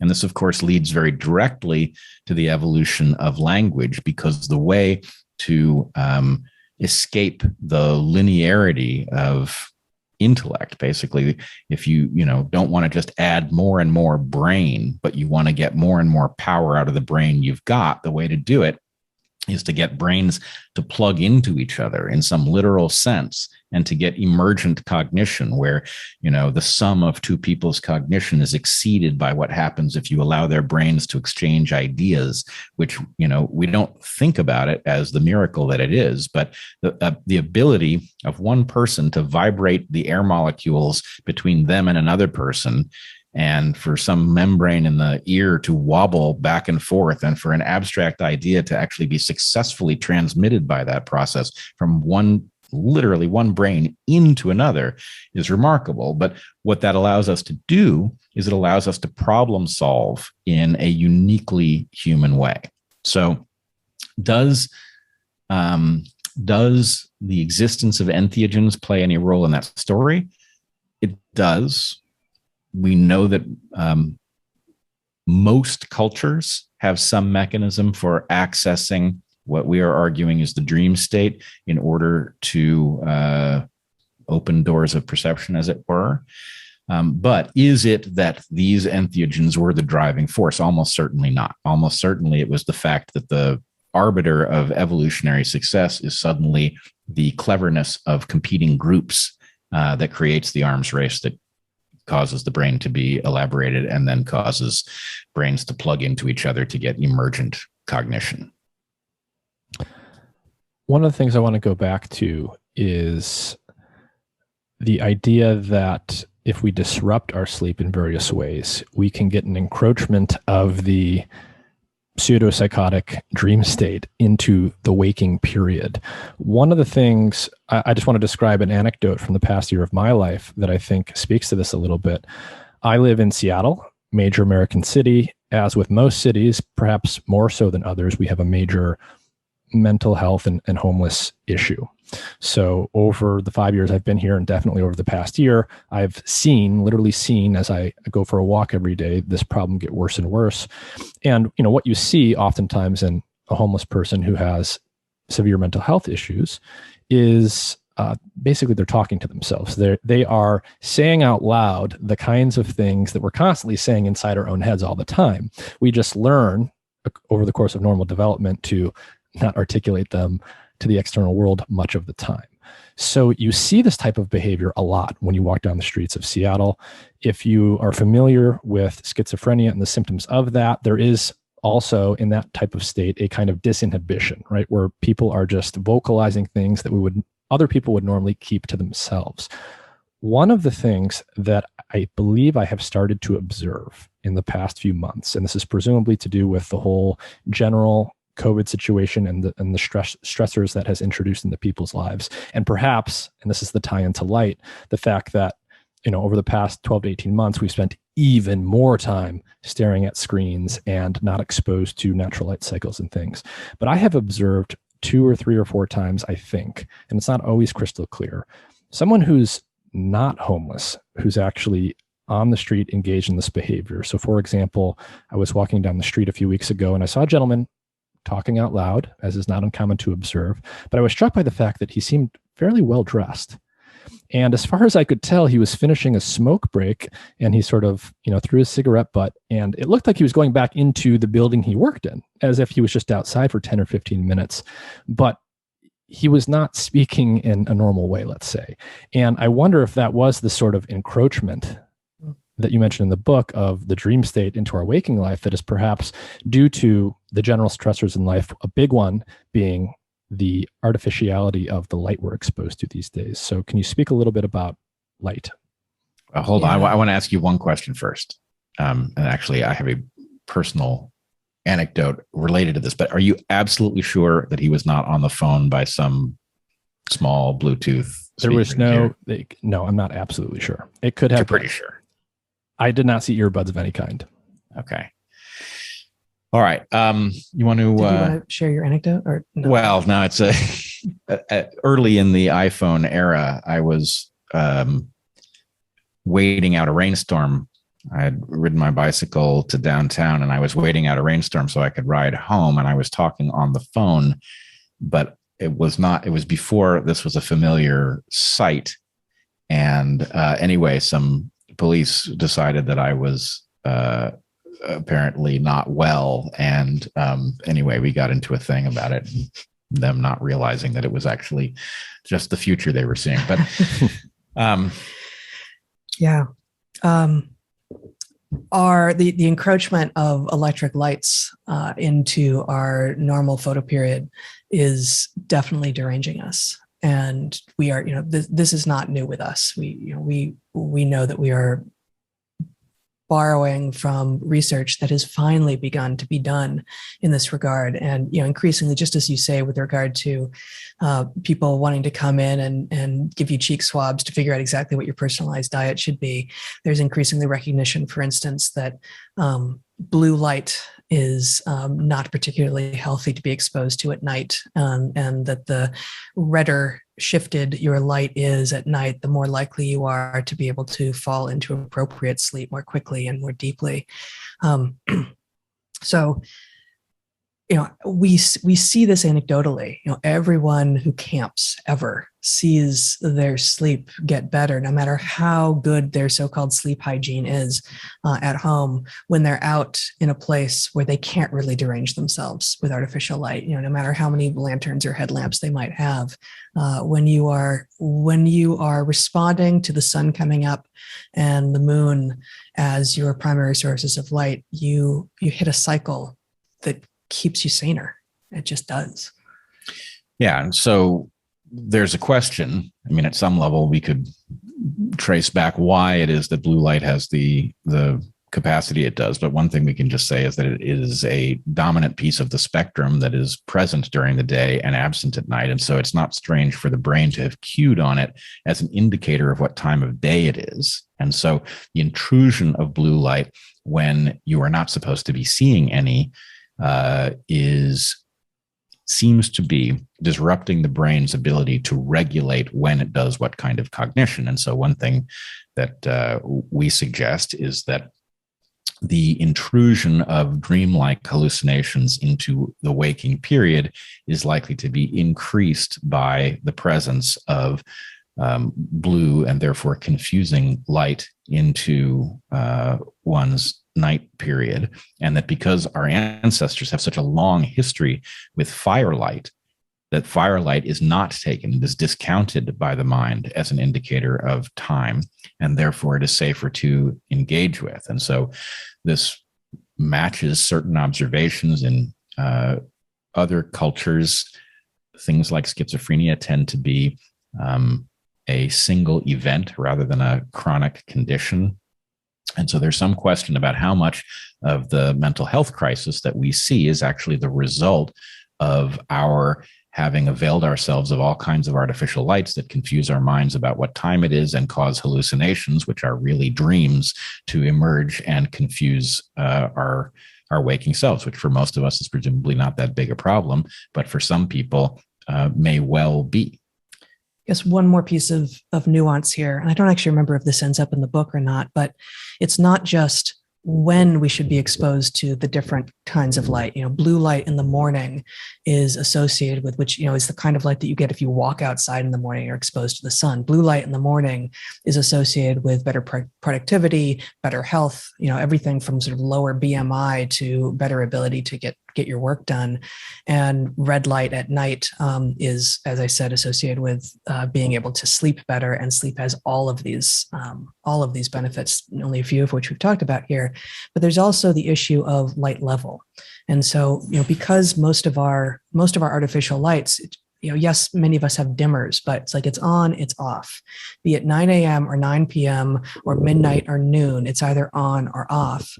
And the fact is that indoor light for almost everyone is far lower in level than outdoor light would be. And so not only are we getting an inappropriate type of light at different times of day, but we're not, for most of us who spend, who have office type jobs or, spend time in front of screens, we're not getting enough light. And so we're also, not only do we get too much blue, but we don't get enough light in general. So, this is just one of many. This one we can quantify, but there are presumably many more unquantifiable benefits of spending some time outside, where, the full spectrum of light at whatever is happening for you in the place you are in at that time of year is available to you. It has benefits that will go beyond what we can currently pinpoint. Do you guys have any habits that you've built into your own life related to this? We're pretty careful about blue light. I would say, especially the unbearable proliferation of blinky blue lights on devices. I know that we have a totally dark. We don't let any lights shine in our house except that there's one or two in the kitchen, I guess, where no one sleeps. But nothing in any of the rooms where we or our children sleep. And when I read in bed at night, I do so with a red headlamp. So never any either incandescent or fluorescent bulbs at all, and no screens before bed. In the summer, for those of us in the north, we're in Portland, just 160 miles south of you in Seattle. In the summer, it's really easy to get out early. I've been spending a lot of time out on the river, on the water early in the mornings, and it's fabulous. And I do feel absolutely more productive throughout the day on those days that I do so. In December, when the sun doesn't come up until 8:30 and it's cold out and rainy, it's harder to pull that off. But certainly spending some time outside every day, no matter the weather, is beneficial. Yeah, I would say no level of obsession is too great with respect to the little light leaks, though. That I know I've accidentally tested the hypothesis about blue blinky LEDs, that a single confrontation accidentally with a blue LED in the middle of the night makes it very hard to go back to sleep.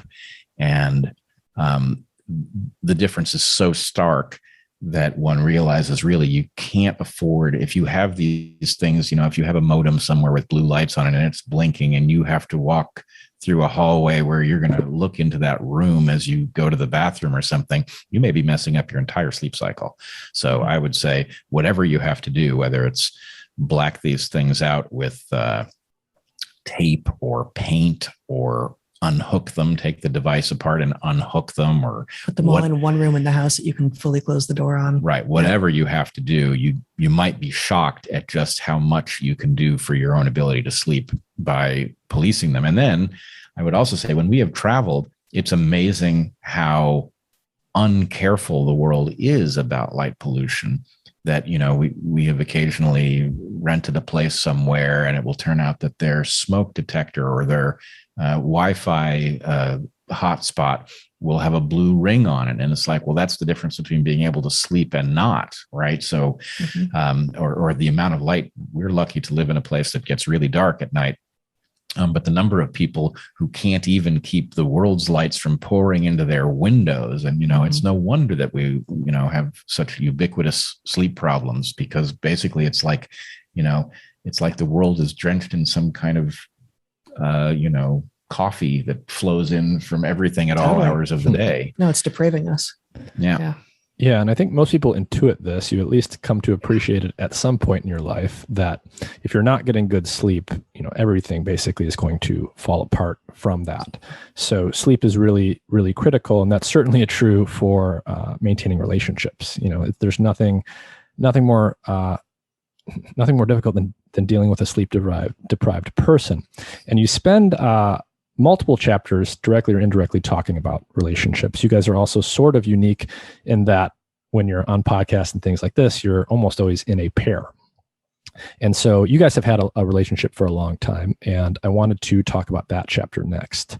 So you start off one of these chapters defining love as a state of the emotional mind that causes one to prioritize someone or something external as an extension of themselves. And you also observe that much of human mythology is centered on inducing people to extend their concept of self.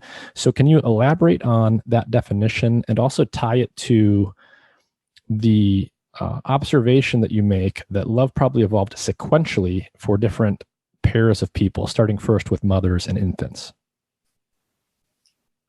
Well, I'll start with that. I'll start with that second part, and then you can further define love if you like. The evolution of milk, basically, with the origin of mammals, makes obligate an ongoing relationship between mother and offspring beyond the birth or hatching of that offspring. Live birth obviously being one of the hallmarks of very early mammals, although not all. Most people are familiar with the duck-billed platypus and the echidnas, which are egg-laying. But barring those early basal mammals, all other mammals have live birth, and all mammals provide milk.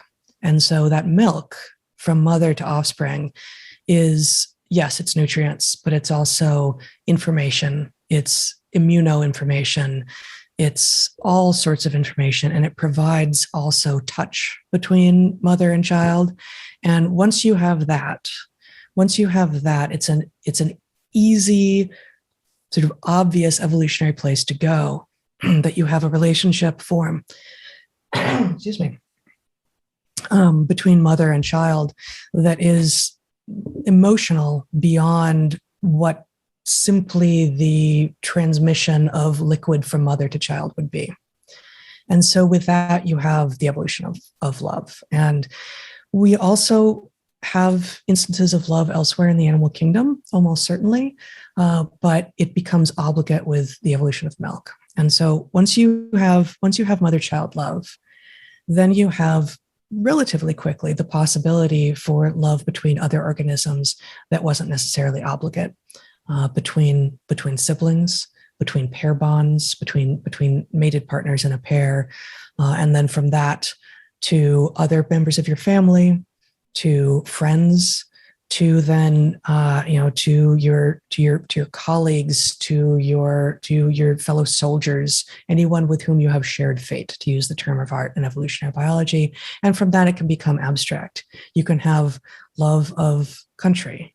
You can have love of city, of team, of ideas, of freedom, of justice, of truth.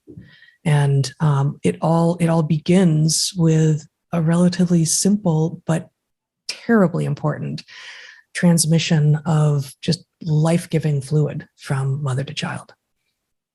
Yeah, I mean, in some sense, you can think of it as the willingness to sacrifice for someone or something, right? To prioritize that other at a symmetrical level as self. And, it's obviously hugely costly. And the reason that we prioritize it the way we do is because that the benefit of it exceeds the cost. And, you can understand a lot about the way we function just based on really mapping it, everything from what we feel towards our pets and those we care about and those for which it's just a pro forma, it's not real. These things they're fundamental to the way human beings function. So I want to transition to talking about mating systems. So first, can you define for people the term sexual dimorphism? And can you talk about the levels of sexual dimorphism we observe today in humans and what that might tell us about the common mating strategies that our ancestors would have taken? Yeah. So sexual dimorphism just means that in a sexually reproducing species, of which we are one, and all plants and animals are, with a very few exceptions. There are two sexes, and the dimorphism simply means that there are two different morphs, one for each sex. So in general, when you are looking for evidence of what kinds of sexual selection has been enacted on a species because of the environment that they have lived in, one of the clues is what degree of sexual dimorphism is there. The more similar males and females are to one another in terms of size and shape and behavior, plumage and song and, nest building tendencies and territorial tendencies, the more similar they are, the more likely you are to have a monogamous mating system. So mating system just refers to, in general, how many reproductive partners, mates, does each sex tend to have? Monogamy, it's 1-to-1, cheating notwithstanding, which, yes, happens. But in a monogamous system, you tend to have individual females mating with individual males. And in a polygamous system, one of the sexes tends to have multiple mates, and that leaves the other sex having lots of individuals who have no mates. And so polygamy is the general overarching type, of which the two types are polygyny, multiple females, and polyandry, multiple males. So polygyny, which is the most common type of mating system across mammals, involves males often having reproductive monopoly over multiple females, which also then leaves lots of males unmated entirely. And polyandry, which is very, very rare, involves one female having reproductive monopoly over multiple males, leaving presumably some females unmated, although it's very hard to end up arriving there because females bring the egg, which is the cytoplasmically rich gamete. And so having females unmated is very rare in nature. And so polyandry is very rare as well. So what we see in human beings is that human beings have a small amount of sexual dimorphism. Males are bigger than females, which suggests that there is a long history of mild polygyny. But the interesting thing, if you think back to the earlier part of this conversation, what you'll realize is that human beings are a generalist hardware platform, a robot effectively, with a plastic software program, a software program that can be swapped out as circumstances demand. And so while it is true that human beings have a history of polygyny that is somewhat general, it is also true that the majority of people alive on Earth today belong to cultures that are monogamous. And so the question is, why did the software program get swapped out? And there is good reason to believe that this is adaptive, that in effect, monogamy has certain advantages that manifest under certain conditions. And the most obvious of them is that when a population is going to expand, it benefits from having the maximum number of adults brought into the process of child rearing. The limit on, because human babies are so expensive with respect to the investment that has to be put into them, having more adults contributing to child raising increases the rate at which a population can grow. So it is likely no accident that as human beings have expanded around the globe and increased their numbers by increasing the success with which they farm, that cultures that have been monogamous and therefore matched males to females 1-to-1 and brought all adults into child rearing have outcompeted populations that don't do that. And anyway, we are now in a situation where we may have come to the end of that process. The planet simply cannot continue to endure an expanding human population. And there's some question as to what should happen. I would say we have to have some caution, because although it might be very natural at a moment like this where the human population plateaus to default back to polygyny, that would be a very bad thing, because monogamy actually has many other advantages. It's a much fairer, much less prone to violence system. It creates more reason for cooperation, for example, amongst siblings. That is to say, a family that is composed of full siblings is more cohesive than a family that is composed of half siblings. So there's lots of benefits that our conscious minds, forget evolution for the moment, but the values that we seem to hold are a better match for monogamy. And so figuring out how to stabilize monogamy, in spite of the fact that at this moment evolutionary pressure may go in the other direction, is a question that should be on our minds. Why would a monogamous mating strategy, widely adopted by a group, decrease the amount of violence within that group? Because it does not leave sexually frustrated males with no prospect for mating other than rape or warfare. In effect, what you want is everybody to have a path towards a good life, a life that meets all human needs. And to the extent that polygyny may deliver an excess of well-being to some males, it sidelines an equal number of them or more. And in so doing, it creates literally sexually frustrated males with no good option and many bad ones. Yeah, I mean, the unfortunately relevant examples from non-humans are things like lions and baboons, which have strongly polygynous mating systems. And you can see that in the sexual dimorphism of male lions and female lions, and male baboons and female baboons, in which males are not just larger, but they have longer canines, and they have greater ferocity. You know, they tend to anger more easily and be willing to get into violence with one another more easily.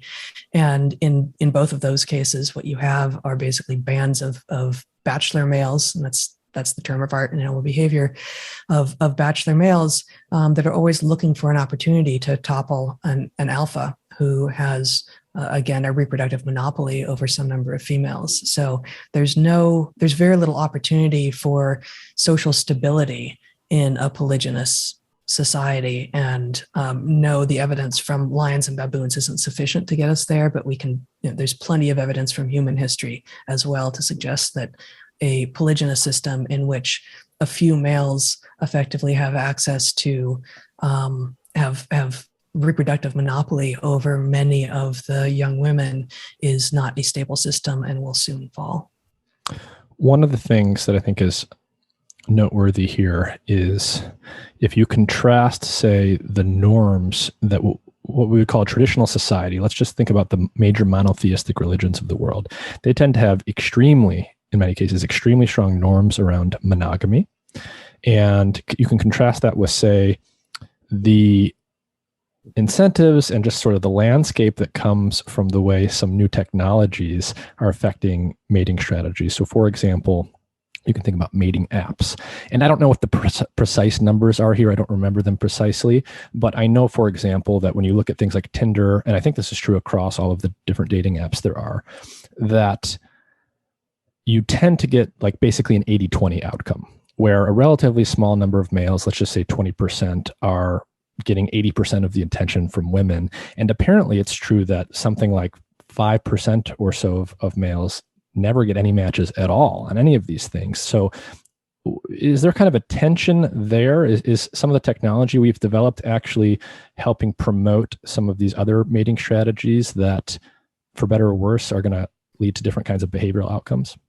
Oh, absolutely. Yes. Absolutely. And this is a disaster made even worse by the fact that effectively all of the elements are being commodified, right? So in a prior world, and Heather and I would not argue that we have any hope of, nor should we want to go back to a prior world, but in a prior world, I specifically don't want to go back. We're not traditionalists. Right. But there are lots of elements of a prior world that we have foolishly not learned the lesson of Chesterton's fence. And so, for example, in a world prior to birth control, women tend to be very, very careful about who they have sex with. And the reason is obvious, which is that if you have sex with somebody who has not shown a willingness to participate in child rearing, that one may end up rearing children alone, which is incredibly expensive. The children are less likely to be successful. And so in any case, much of the ritual around romance and love is really about it's a test to see whether somebody is up to the challenge, whether they really do bring the strengths to the table that they seem to bring to the table. And on the flip side, so women are very choosy, and men would work very hard to be worthy of a sexual relationship. And those things gave coherence to the world. Now, is birth control a good thing? It is a good thing. It's especially good in the sense that it liberates women by not causing them to be arbitrarily burdened with children, but be able to plan when they have their families. But the fact is, it's got a serious downside, which is that it removed the coherence from civilization and caused men to have much less motivation to accomplish things. And it took the need to invest heavily in a relationship in order to make it work and removed it by allowing people to scratch their itch relatively cheaply because the stakes were lowered. And so in any case, again, I know that this will be heard as prudish, but the basic point is that the system that we evolved with was not inherently fair, but it was inherently coherent. It had to be. And the system that we've replaced it with, where we have rampant access to pornography, in which those who make pornography compete with each other for attention and therefore drive sexuality into ever more extreme and unwise forms. All of this has caused a derangement of our interactions with each other. And frankly, I think it has caused people to become much less decent to each other. And the question is, how can we restore the decency without going backwards? That's really the issue. I'm in listening to you talk, I'm actually recognizing one of my biases that I'm not sure I had thought of before just now, which is maybe by chance, but really because of my native interests in sexual selection, in mating systems, in social behavior and territoriality and parental care and all of these things. I ended up studying for, as you know, for my dissertation research, the soundbite that I gave is the sex lives of poison frogs in Madagascar. And, you know, the vast majority of amphibians have no relationship with their children. They don't even have any relationship with their mates. You know, they have external fertilization. They meet in some giant aggregation if they're temperate frogs and leave fertilized eggs behind, and they go about their business. The particular species that I was studying, Mantilla levigata, I've discovered have such an elaborate courtship that the females, you know, utterly require of the males. And if he is to skip any of these parts where he's leading her around to potential oviposition spots, and he does what I was calling chinning, where he alters his vocalizations and lays his chin on top of her back, and she can feel the vibrations through her. If he doesn't do those things, I found, there's no chance. There's no chance of him getting mated. And so it's not that all vertebrates need this, but that time and again, including even in such basal vertebrates as these poison frogs, when you have a system that actually requires an elaborate courtship and elaborate interactions between the players, because the offspring actually matter, because they are, you know, relatively case selected, because they have few offspring, and both male and female, in the case of these frogs, both mom and dad end up doing parental care, you can't just skip all the other stuff and assume that the rest of the system is going to be functional, because it won't. Yeah, it's amazing. I mean, it's Chesterton's fence all over the place, right? The number of components that do not in isolation seem to be fundamentally important, but if you remove them, disrupt the coherence is many. And we keep learning this lesson, and it's painful. The relationship between young people and elders. One thing that I want to talk about here is, you know, we've talked about the importance of narrative and the difference between culture and consciousness, and why it can be adaptive to compress a bunch of information into something like a narrative that can be passed to, say, a young child who can't understand it some other way. And it will be very intuitive to people that for almost all of human history, when we learn a skill, whatever it is, making a hand axe, making a bow and arrow, whatever it may be, up until literally more or less the present moment, you would have learned that from an elder in your group, an older person who had been doing that for years or decades, who was extremely skilled in that particular thing, would teach it to you. And it was, you know, obvious every step of the way why you would want to learn that, why they had the expertise to teach you it. And there's a kind of bond that many of us will have experienced between an elder and a young person that comes from downloading the cultural information from old to young through learning how to use technology, let's say. So it was always the case historically that the elders were better at using the technology than the young ones. But today that has seemed to be completely broken. In modern society, right, it's virtually guaranteed that grandma and grandpa will have little or no experience with how to use the latest, greatest piece of technology. So what do you think that change is going to do in terms of relationship building between the young and the old, and how cultural information is therefore going to propagate through groups? It's so important. Yeah. I would say, I mean, it's a very insightful question, but I think we can turn it around a little bit in order to see the answer to it, which is human beings are very unusual amongst animals in having adults that persist after reproduction or direct reproduction is over, right?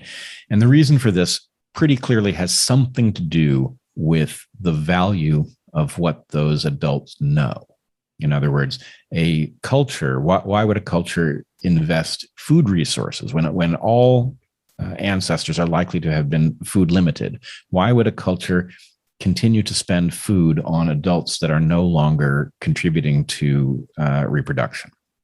Well, imagine that you face a periodic drought situation where there's a condition every 100 or so years that results in there not being enough water. And what are the chances that somebody knows the story of where to go or how to behave or what it is? So if we think about the fact that being an elder is about having wisdom and insight and memory that is relevant to the problems that recur, and then we look at modern times, and the point is we don't even live in the world that we were born into. It's changing so quickly that we are constantly adapting to a new world. We are all novices. And this again removes the coherence of existing, because what are old people for if not to be, repositories of wisdom and to give advice and things like this? So we've already sort of decoupled things. It causes young people to view the old as feeble and incapable of even basic functionality. So, I mean, in some sense, I think you're just right. It's going to wreck the relationship between the young and the old, and for no benefit. We are wrecking it, even as the pace of technological change is jeopardizing our health, our capacity to interact with each other, our psychological well-being. So anyway, yes, I think you're right to be concerned about it. Yeah, and I think elders are not just repositories of culture. They're also, because they've been around for longer, potentially have had more moments of consciousness, of innovation, of new things as well. And we expect that, in most domains, the conscious innovation declines somewhat with age, whereas the accumulation of received wisdom, of cultural wisdom, can continue to increase. But in a hypernovel world, in a world in which the rate of change is itself accelerating, then both the repository of culture becomes less relevant, as you both have said, but also the ability to innovate in a meaningful way in a world that resembles certainly not the world of 80 years ago very much, but maybe even the world of yesterday. The elders become less clearly valuable to those who are mostly tuned in to what happened yesterday, as opposed to those with a deeper sense of history. Yeah, and as I'm listening to you speak, I'm realizing that both the young and the old have been basically forced into the role of consumer so regularly that part of the reason that it doesn't strike us as odd that the relationship between the young and the old has broken down is that nobody's doing much innovating. And so the relationship of the old to the young in innovation has been just sort of quietly lost. Because nobody knows what they're doing other than just thinking about what they want and how to get it. Talking about childhood a little bit more, one of the lines that I loved in this section was, humans are not blank slates, but of all organisms on Earth, we are the blankest. So that's just a great sentence, because it's just a great pithy way of putting this. And I think this sort of the question of what one's belief is around how blank the slate is, I think is one of arguably the most fundamental. Your answer to that is very fundamental in shaping your politics, how you look at the world, and things like that. So, you can imagine the extremes here. On one extreme of some political spectrum that we can imagine, people are completely mutable. They're completely modifiable by the environment, and therefore we can build a society that will make some kind of utopia, let's say. Sort of the other extreme, or a other extreme, I'm not sure it's just a linear axis here, is that's basically not true. We're minimally modifiable. And not only that, there are inherent differences between groups that can never and will never be overcome. And we should build society around that. So the question is simply, how blank is the slate? Let's just start there. Well, one thing Great question. Yeah, it is a great question. One thing that has to be said up front is that the blankness of the slate is arbitrary, right? And this is, it's really vital to understand this. We have obviously no trouble whatsoever changing our rate of reproduction. We can decide not to have children. We can decide to have them late. We can decide how many. It's not a conflict at all. We are not so flexible when it comes to sex, right? Selection did not build human beings to be obsessed with baby production in the same way that it built at least males to be obsessed with sex, because that was a good enough proxy when the two were not decoupled by technology. So the point is, how flexible are we? Well, we're very flexible with respect to when we reproduce, and not so flexible with respect to focus on sex. That pattern exists across the map, right? The level of flexibility is high in some places, it's non-existent in others. And that's something we have to get used to. But the reason that we've said that though human beings are not a blank slate, they are the blankest slate, is the recognition that what we are good at comes from the ability to swap out our software program, which is about the blankness of a slate, is fundamental. We are, I believe, very likely to find that between cultures, we are largely software-based and therefore interchangeable. And we see this. If you transport a baby from Beijing and raise them in Manhattan, they don't have the slightest hint of an accent. They have no difficulty learning the language as somebody who was native to the continent would. And in fact, the language itself is an import. But the differences between males and females, for example, are of a different nature, right? That there are actually reasons that one body plan versus another would require different biases, and that those biases might be more durable. Does it mean any of it can't be addressed in some way? Probably only a very little bit cannot be addressed. But is it going to be more of an uphill battle if you decide something in the sex landscape needs to be changed because it may be written in more directly? That's highly likely. I mean, human cultures are relatively new. The sexes that we are go back hundreds of millions of years. And so anyway, there is a logic to it. It is a logic that, as far as we know, doesn't contain any really unfortunate truths, right? The degree to which we can actually achieve something that's a level of equality between people is presumably very high. The degree to which we will be the same as each other once we do it is we're not going to be the same, nor should we aspire to it. So it is that kind of landscape. There's a tremendous amount of flexibility. It is not perfect flexibility, and it isn't necessarily distributed in the way you would want it.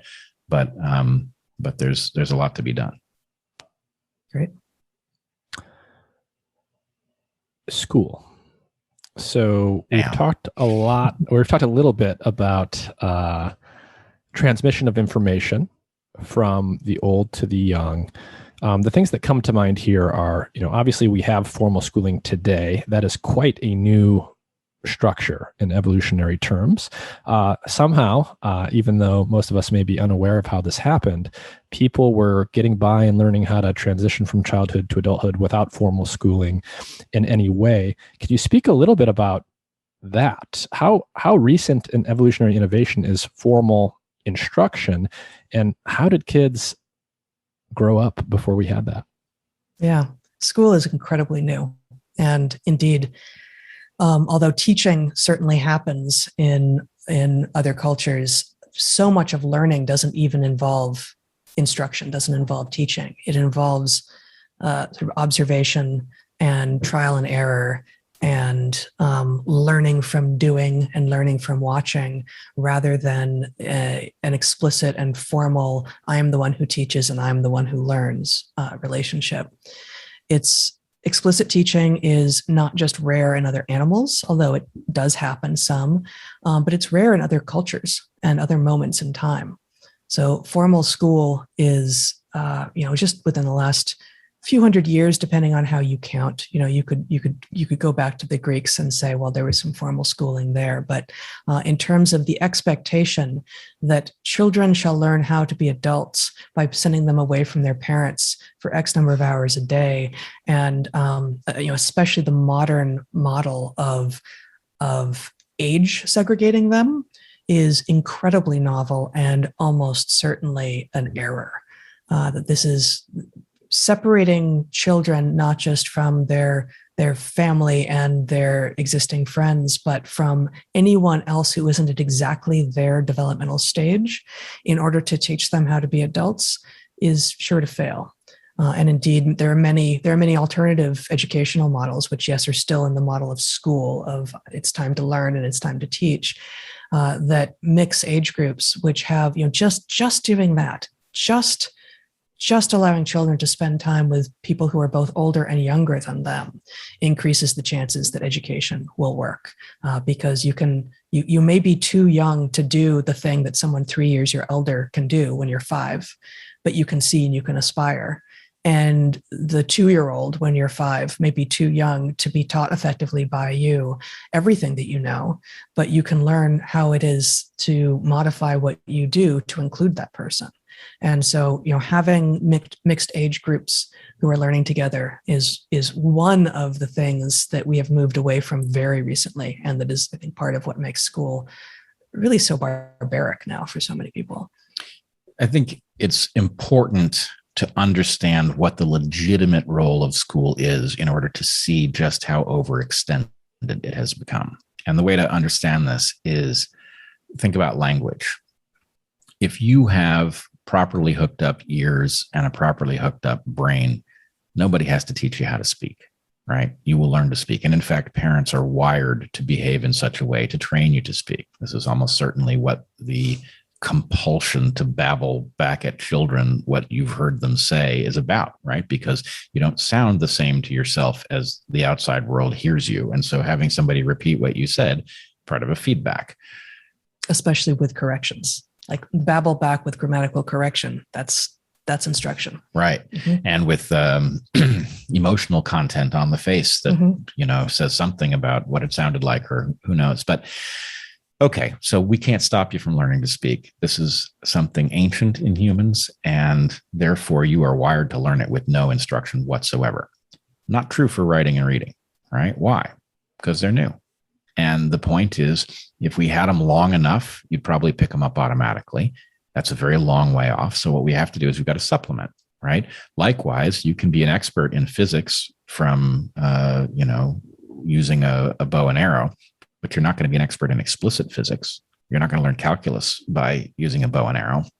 So to the extent that these things are necessary and useful, we have to go into the supplemental mode to educate you. But what we don't do is recognize that that's the exception and not the rule, that most of what you do in life should absolutely be learned by doing. And in fact, we're very good at it. It's very rewarding, and it doesn't produce this crazy phenomenon that Heather and I saw as college professors very regularly, where somebody's capacity to do something requires a person to tell them when they've succeeded or failed, and requires a person to incentivize them to do it, right? If you're learning because you like it when the teacher says you've succeeded, then you remove that teacher and you don't know what to do, right? And so that teacher very easily gets replaced by a boss, and you become a cog in a system, when in fact what you are is a fantastically capable creature who can innovate and bring new things to the world. And that's really what you should be angling to do.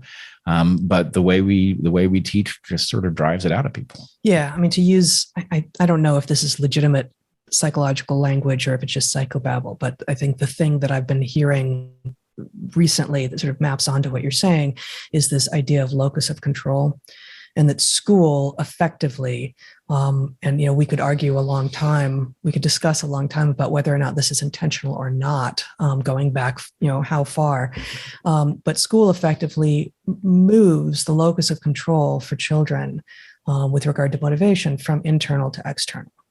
And in so doing, it makes children easier to control by that external locus of control, which is the teacher or the school system, and then the boss. And it's a handing off. And John Taylor Gatto, now dead, who is an excellent educator and thinker on education, tracks the history of compulsory schooling in Germany and then the U.S. and just does a fabulous job of this. But it's possible that compulsory schooling was exactly about that. Right? Whether or not that is understood now to be desirable, that you would want to take agency away from children and make it such that their motivational structures hinge on getting carrots or sticks from external authorities. Whether or not you think that's what we should be doing, it is de facto what modern schooling mostly does. And there are some of us who manage to thrive in modern schooling despite not being mostly driven by external authority, but most people find themselves broken at least somewhat, if not to a large degree, by the repeated, insistent efforts to standardize humans. I want to talk a little bit about, and this is still on the theme of becoming adults, advertising and theory of mind stuff before leaving us enough time to talk about religion and civilizational senescence. So I'm going to read a short passage and then talk for a minute, and then I want you guys to riff on this. But there's this passage that I found interesting where you say, the ability of advertisers to create dissatisfaction is facilitated by the fact that our natural human obsession with narratives is being addressed by a narrative-generating mechanism in which stories have not stood the test of time. And I just want to mention something from another podcast here. It just feels right to mention it, even though I don't know exactly what the tie-in is going to be. But I was speaking to an old friend of mine from graduate school, and he now works at Google. He's a very high-level machine learning expert. And I was asking him more or less, about AI and the differences between the human mind and the artificial minds that we are building today, and what some of those key differences are. What are the things that are lacking in our artificial systems that are not lacking in our own brains? And, we don't know the answer to that fully, but he said, I think it has something to do with the question of what is a story? Because, our best natural language processing algorithms, our best AI today, they can put together a pretty damn good paragraph, but they can't string together paragraphs in a cohesive way that creates a narrative. And so I want to ask you guys about this dissatisfaction that's being manufactured through advertisers' use of narratives. And I'm hoping you can tie that into theory of mind stuff. I'll just say that I loved the explanation of capuchin monkeys.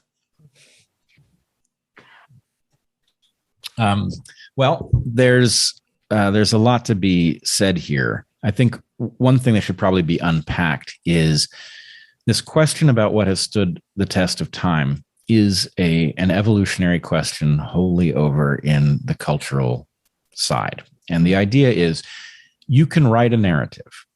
You cannot write a myth, right? A myth is a product of selection. The myths that we have, right? Odysseus stringing the bow to regain control of the manor and rescue Penelope. This is an enduring story for a reason, right? Almost every story that was written at the same time is gone and has left no trace. And so what we have in sacred texts, in famous stories, is things that have been reinforced over time for some reason that we don't necessarily know. Again, these are Chesterton's narratives in some sense.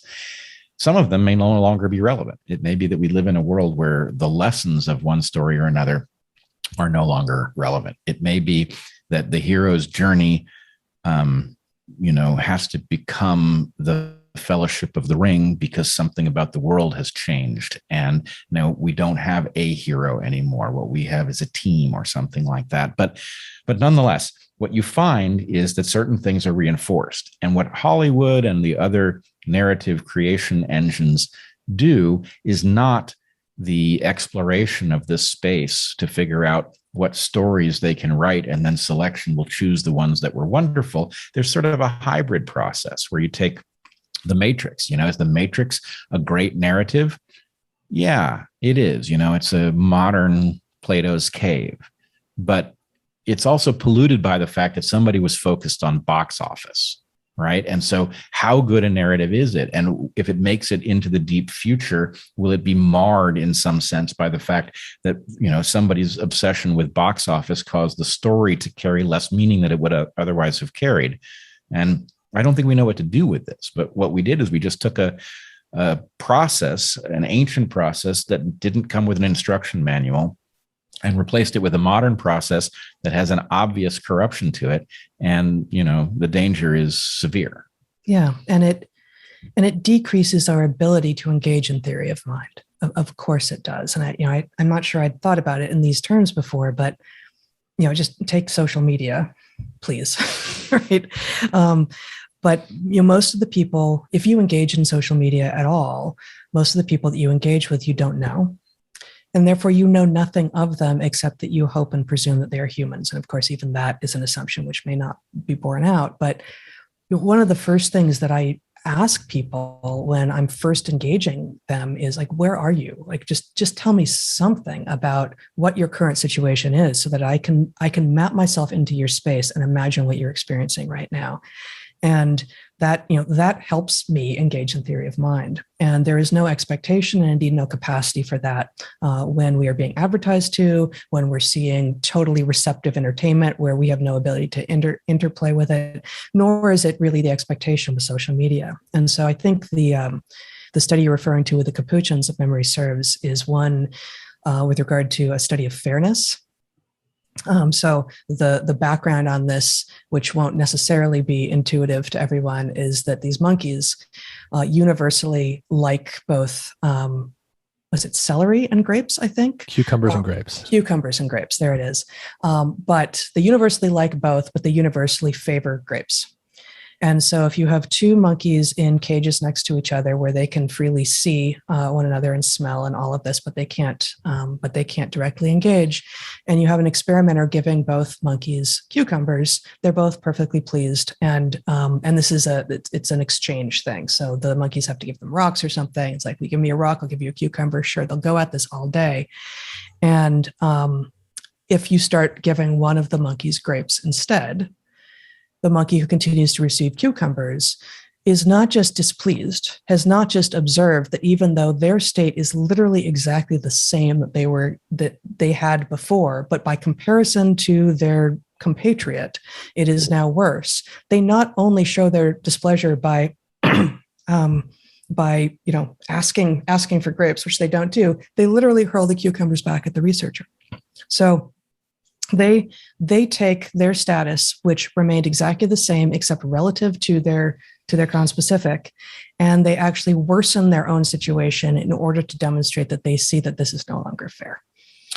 Right, which seems bizarre and petty in one way, but and yet not. It's clearly not. And yeah. And so one important interpretation of this is, to the extent that the monkey is getting cucumbers and is happy with it because his compatriot is also getting cucumbers, there's no evidence that there are grapes. And so in some sense, the evidence that there are grapes and the one monkey is not getting them is evidence that this is suboptimal for the niche that it finds itself in that little cage. Well, it's monkey hedonic treadmill at some level. Well, but what I'm saying is, one of the things, we've discovered over and over again that human beings are very focused on what their neighbors have. And it always sounds petty when it's presented this way. But to the extent that you and your neighbor are farming similar pieces of habitat, and your neighbor is comes home with twice the harvest for the same amount of investment of time, that tells you you're doing something wrong.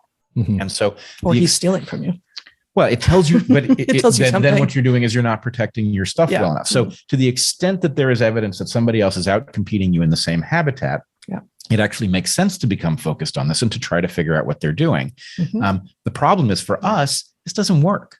Right? Your neighbor may live in a house that looks like yours, and they may have a much nicer car in the driveway, but they also go to a different line of work, right? So there is no evidence that you're in the same habitat. You can't use it to judge. So people do become petty, and for no reason. Yeah, keeping up with the Joneses actually is the beginning of the recognition of the decoherence of this model. Right. And, and so the fact that we don't live in a coherent way, we just sort of decide where in town do I want to live and what town do I want to live in, and your family isn't there and the people you grew up with aren't there. And by and large, when you're making a decision about where to move, who your neighbors are rarely play a central role. Mm-hmm. Right. And it really should. You would think it would be dominant. And in some sense, what strikes me is, Jeff Bezos is all of our neighbor now. So no matter how much we have these days, we can go, well, look at that guy. So it's sort of like this hyper awareness of discrepancies between people. And this is just omnipresent now in society. So it's like, it's like the capuchin, there's always a bigger, juicier grape to see that someone has. Yeah. Why does Bezos get all the grapes? Right. That doesn't seem right. So many grapes.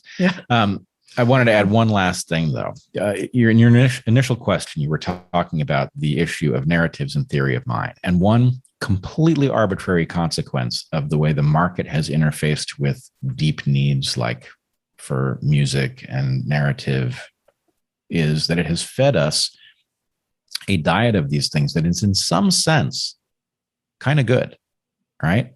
The range of music that you can get to pour into your phone, right, is amazing. And I must say, I actually feel better about the quality of the music I listen to now than the music I listened to back in the era of LPs, right, where we all listen to the same thing. But I don't feel better about the fact of it because we don't have a shared culture anymore, right? When the shared culture was, hey, Led Zeppelin 4 just came out, Led Zeppelin 4 may or may not be a good thing, but the fact that everybody was hearing the same stuff had a kind of communal nature to it. And it brought us into a shared mindset. And we all heard Stairway to Heaven the first time. I mean, this is a little before our time, but you're dating yourself wrong because you weren't old enough to. That's true. But let's just say the pieces of music that everybody heard, whether they liked it or not, because they poured out of the 3 radio stations that people listened to in your high school, right? That had a communal aspect to it, irrespective of what the quality of the music itself was. Now we have a tremendous amount of choice, and that means we can get better music, but it means that you may not have heard the song that's so meaningful to me. And that has a very destructive, disjointed consequence. And likewise, not only are the narratives that we pay attention to distorted by the market, even more so than music, where these narratives may be telling us what we want to hear rather than what we need to know, but we don't even all pay attention to the same universe of narratives. And so we may learn very different moral lessons, and we may find ourselves incompatible when we come into contact in the work environment.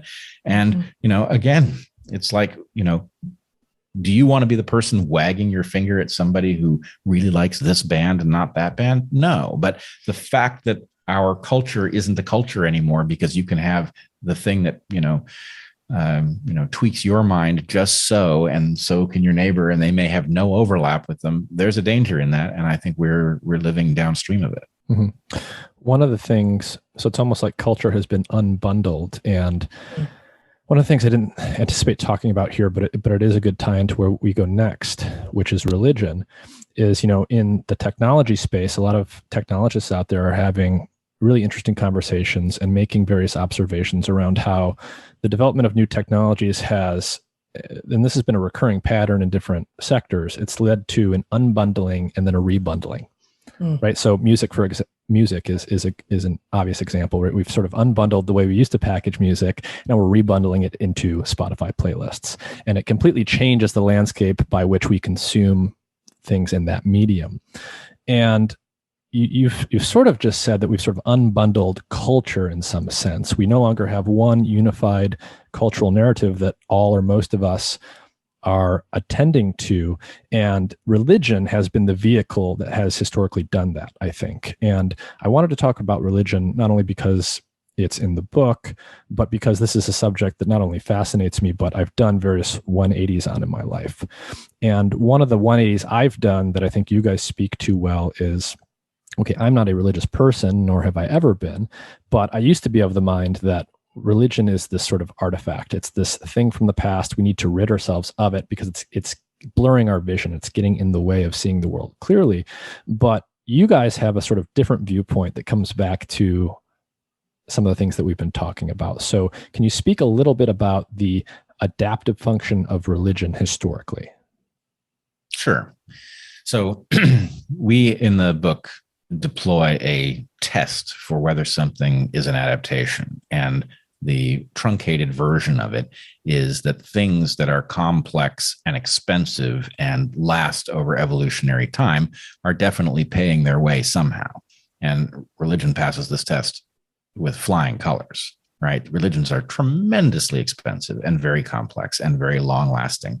And so we know that they pay their way, or at least logically, we can virtually guarantee it. Well, it's also true that religious cultures have outperformed those cultures that aren't. Right. Until the very modern moment, we can point to no cultures that have been without religion. Right. Even though within every religious culture, there's variation in how devout people are. Right. And so there's the opportunity for selection to reduce the religiosity, and yet it's the religious people who win. So why is that? Well, this is a mechanism for creating and transmitting adaptive behavior at a level that we evolutionists don't tend to talk about. It's the level of lineage. And so there's been a longstanding debate in evolutionary biology. You'll be well aware of it, given your history, between the kin selectionists and the group selectionists. And in effect, the group selectionists have latched onto something that is true, but they've got a mechanism for it that doesn't add up, right? Groups can't be selected unless those groups are also lineages. And the fact is, lineages pass on not only genes, you effectively have a gene pool, but they pass on coherent sets of traditions. And within those traditions, there is sectarian difference over what to believe and what to discount.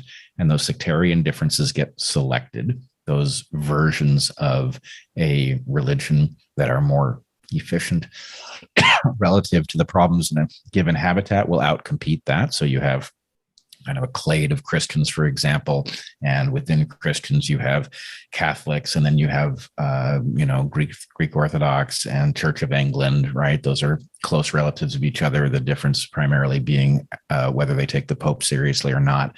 And then you have Martin Luther is the most recent common ancestor of the Protestants, right? And you have a bunch of different Protestant traditions.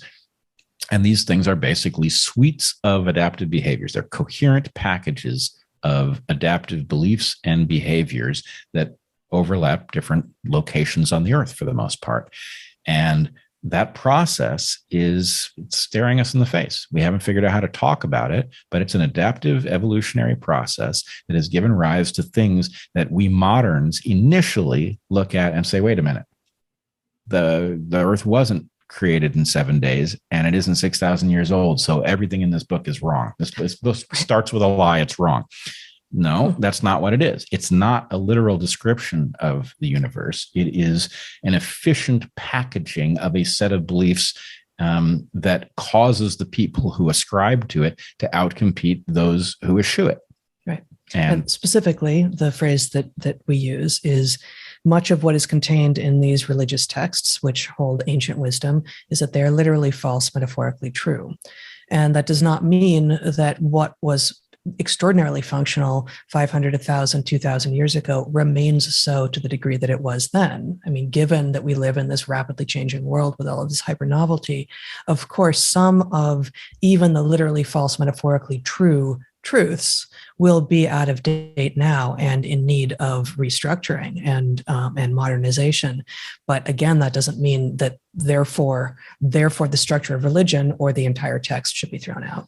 Yeah, I mean, in the sense, if we're to deal with the conundrum of religion in the 21st century, the first thing we need to do is own up to the fact that it isn't a parasite on people. It is a key to human success that may, to some extent, have outlived its usefulness. On the other hand, those who will bridle at hearing that description will recognize that we don't know. We do not live in the environments that this thing came from.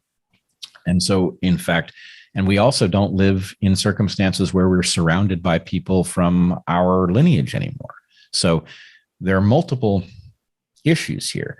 One, we now live on one Earth rather than in many different places, right? That Earth is so interconnected that we have to have shared values or we're going to tear each other up, right? So how do we get there?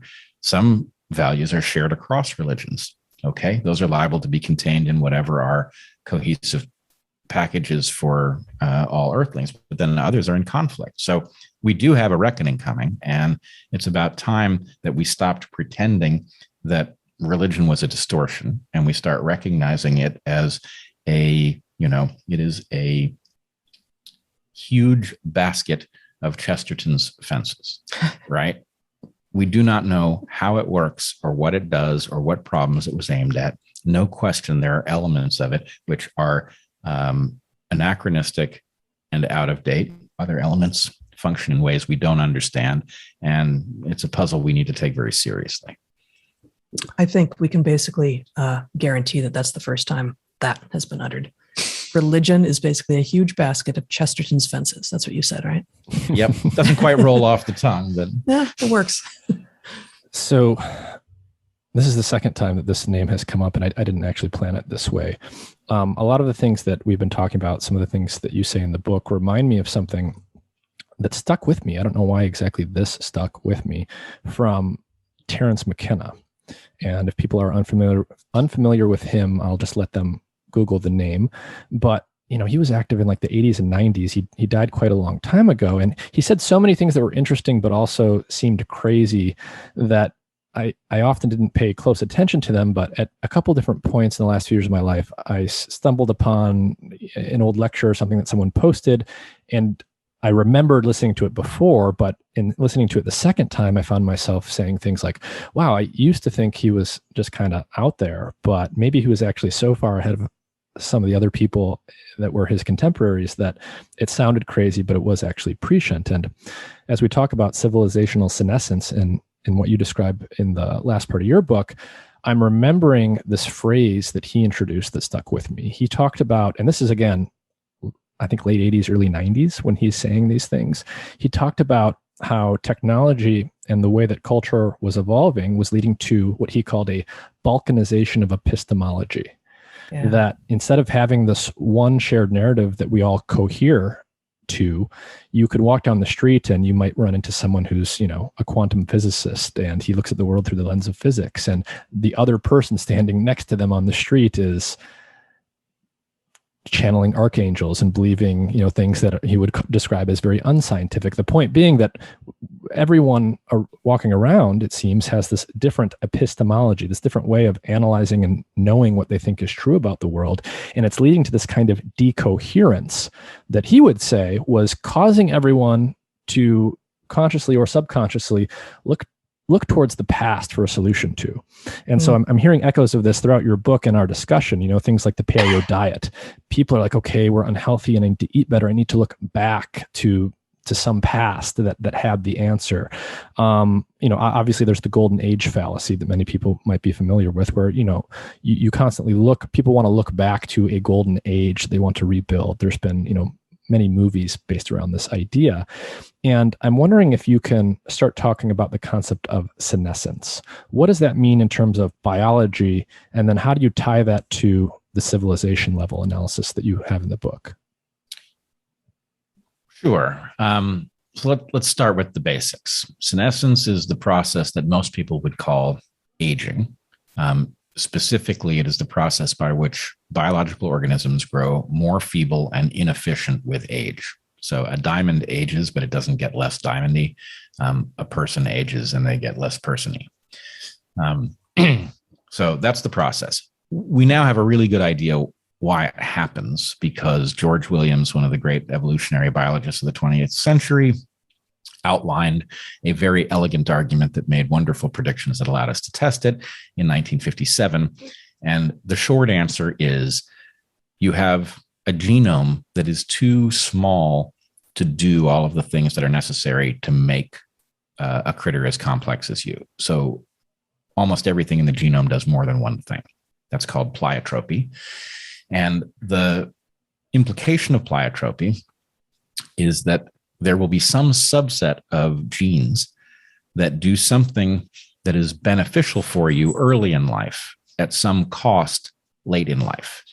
And the key insight is that selection cares much more about the early benefits than the late costs. And the reason, a short version of the reason, is that many people don't live long enough to experience the late costs. And so the early benefits are a bargain, right? So if you imagine that you had a gene, that you were carrying around a gene that would cause your heart to explode on your 111th birthday, chances are that thing's going to cost you nothing because you're not very likely to get to your 111th birthday. So if it was coupled to some early life benefit, selection would see it as a smoking bargain. So selection collects all of these pleiotropies that function this way. And the cost is that as you get older, you expose more of these late life harms, and eventually they cause you to decohere enough that you can't continue. All right. So let's just say that that idea has been tested very thoroughly, and it turns out to be right and disturbingly predictive. Okay. Now, the reason that this is connected into civilization is that we have unwittingly built almost exactly an analogous process into our civilization. And it works like this. We incentivize you to innovate stuff. We reward you if you've done it well through profit. And what this means is that if you come up with some process that's spectacularly awesome, right, then you will be heavily rewarded. And so there's a race to find all of the spectacularly awesome stuff that we don't know how to do yet and to bring it to the market. But the problem is each of those things that you bring to the market comes with downsides, right? When we first innovated the internal combustion engine, it, on its own was a miraculous thing. It allowed you to take a flammable substance and use it to do almost any kind of physical work you would want to do, from transporting yourself to running a factory, whatever. It's a great thing. But it carried within it the capacity to alter the atmosphere in a way that could make the Earth much less habitable, right? But that cost is very delayed. And here's the tricky part. In our system, we award economic gains for these kinds of innovations. Those economic gains then translate into political power, right? So profit becomes political power. And that political power means that once we discover what the downsides of these things are, there's no way to go back. You can't undo these things because the industries that generate them are so powerful by the time you discover why the consequences are intolerable that there's no halting it. So we keep accumulating these processes that have an early benefit, right, and a late cost. And we are now, as a civilization, suffering the collective harm of all of those late costs, just like a feeble old person, right? So what we've now done, if there's nothing wrong in that analysis, what we've now done is said you've got a process that is going to result in the death of that civilization by virtue of the fact that you have structured economic profit in a way that generates political power and makes it so you can't undo things that turn out to be net harmful, right? And that is either a problem that we can solve or it isn't. And then I'm afraid our fate is sealed. Final question related to that directly. Two opposing viewpoints on how you would view this problem of civilizational senescence. One, perhaps the optimistic view, is somehow, some way, we can come up with a new narrative or new narratives that recohere society and get rid of the chaotic path that you might argue that we're on. The more pessimistic view is no such narrative can be constructed. And so we need to let things run their course before something new comes in the next generation. So the question is almost, to use the biological analogy, can you make the senescent individual young again? Or do you simply have to let nature do its thing and wait for the next generation to rise up. Is there a way to construct a new narrative to recohere society that you can even imagine? I'm not so sure that those are different answers. I think those are the same answer. What we have to do is recognize that this society is going to die, right? It can't continue because it is unsustainable in the clearest possible terms. That does not mean that the lineage that underlies it has to go with it, right? If that lineage is wise, it will understand that it has to give birth to a next system, right? And I very specifically argue that there are many things about our system that should be preserved into that next one. So just exactly as we humans and all of our mammalian and vertebrate ancestors have done this, we need to give rise. So I guess this is more mammalian, but we need to give rise to that next civilization, and we need to imbue it with the values, the characteristics from our civilization that worked really well. And we need to free it from the ones that were flawed, that were fatally flawed. Well, we need to unhook the societal antagonistic pleiotropes, right? But that does require recognition of what all of the early benefits that we are reveling in to varying degrees are actually tied to late stage costs. And there will be disagreement, of course, over which of the early benefits are actually tied to late costs, and therefore disagreement as to what things need to be unhooked. And this, I mean, that to some degree, that is sort of a classic, in that golden era of sort of political discourse from 20 or 30 years ago, when it seemed like all was chaos, but it was certainly better than it is now. That's sort of a classic disagreement between liberals and conservatives, right? Like, to what degree do you need to, hold on, look to the back, look to the past and try to keep things as they are, as opposed to, let go of the reins and just, plummet ahead. And, we're arguing for, we as liberals are arguing actually neither of those at this point. Neither of those is the right move. We certainly can't go back. That's just not an option. There are things from our history that are still relevant and valuable and beautiful and necessary. But there are many things yet undiscovered that we will need to discover in order to proceed. Yeah. And I know you're leading us here, but the final chapter of the book is really about this process. And we make the argument that we do not know enough to blueprint that next civilization. We have to navigate to that next civilization. We have to prototype, and we have to move towards the thing that I think is actually pretty easy to define in terms of what it should accomplish, right? We need a non-utopian, sustainable system that liberates people, which doesn't mean frees them to do everything. It means engages in enlightened regulation so that people are liberated to do things that matter, meaningfully liberated, not just technically liberated. And again, we don't know enough to say how that society would work. And I think it's fair to say that the three of us are not going to live to see the project completed. But were we to begin that process, things could get better pretty quickly, right? If we could be living in an era in which there was plenty of meaningful work to do if we understood that we were actually headed somewhere, that because this that we are doing is not sustainable and we need to get somewhere that is sustainable, right? There's a lot that we could do to move in that direction, and it would immediately give us purpose that at the moment I think we're just simply lacking. One last time for people, what's the title of the book? What's your 1 or 2 sentence summary, and when does it come out? It's A Hunter-Gatherer's Guide to the 21st Century.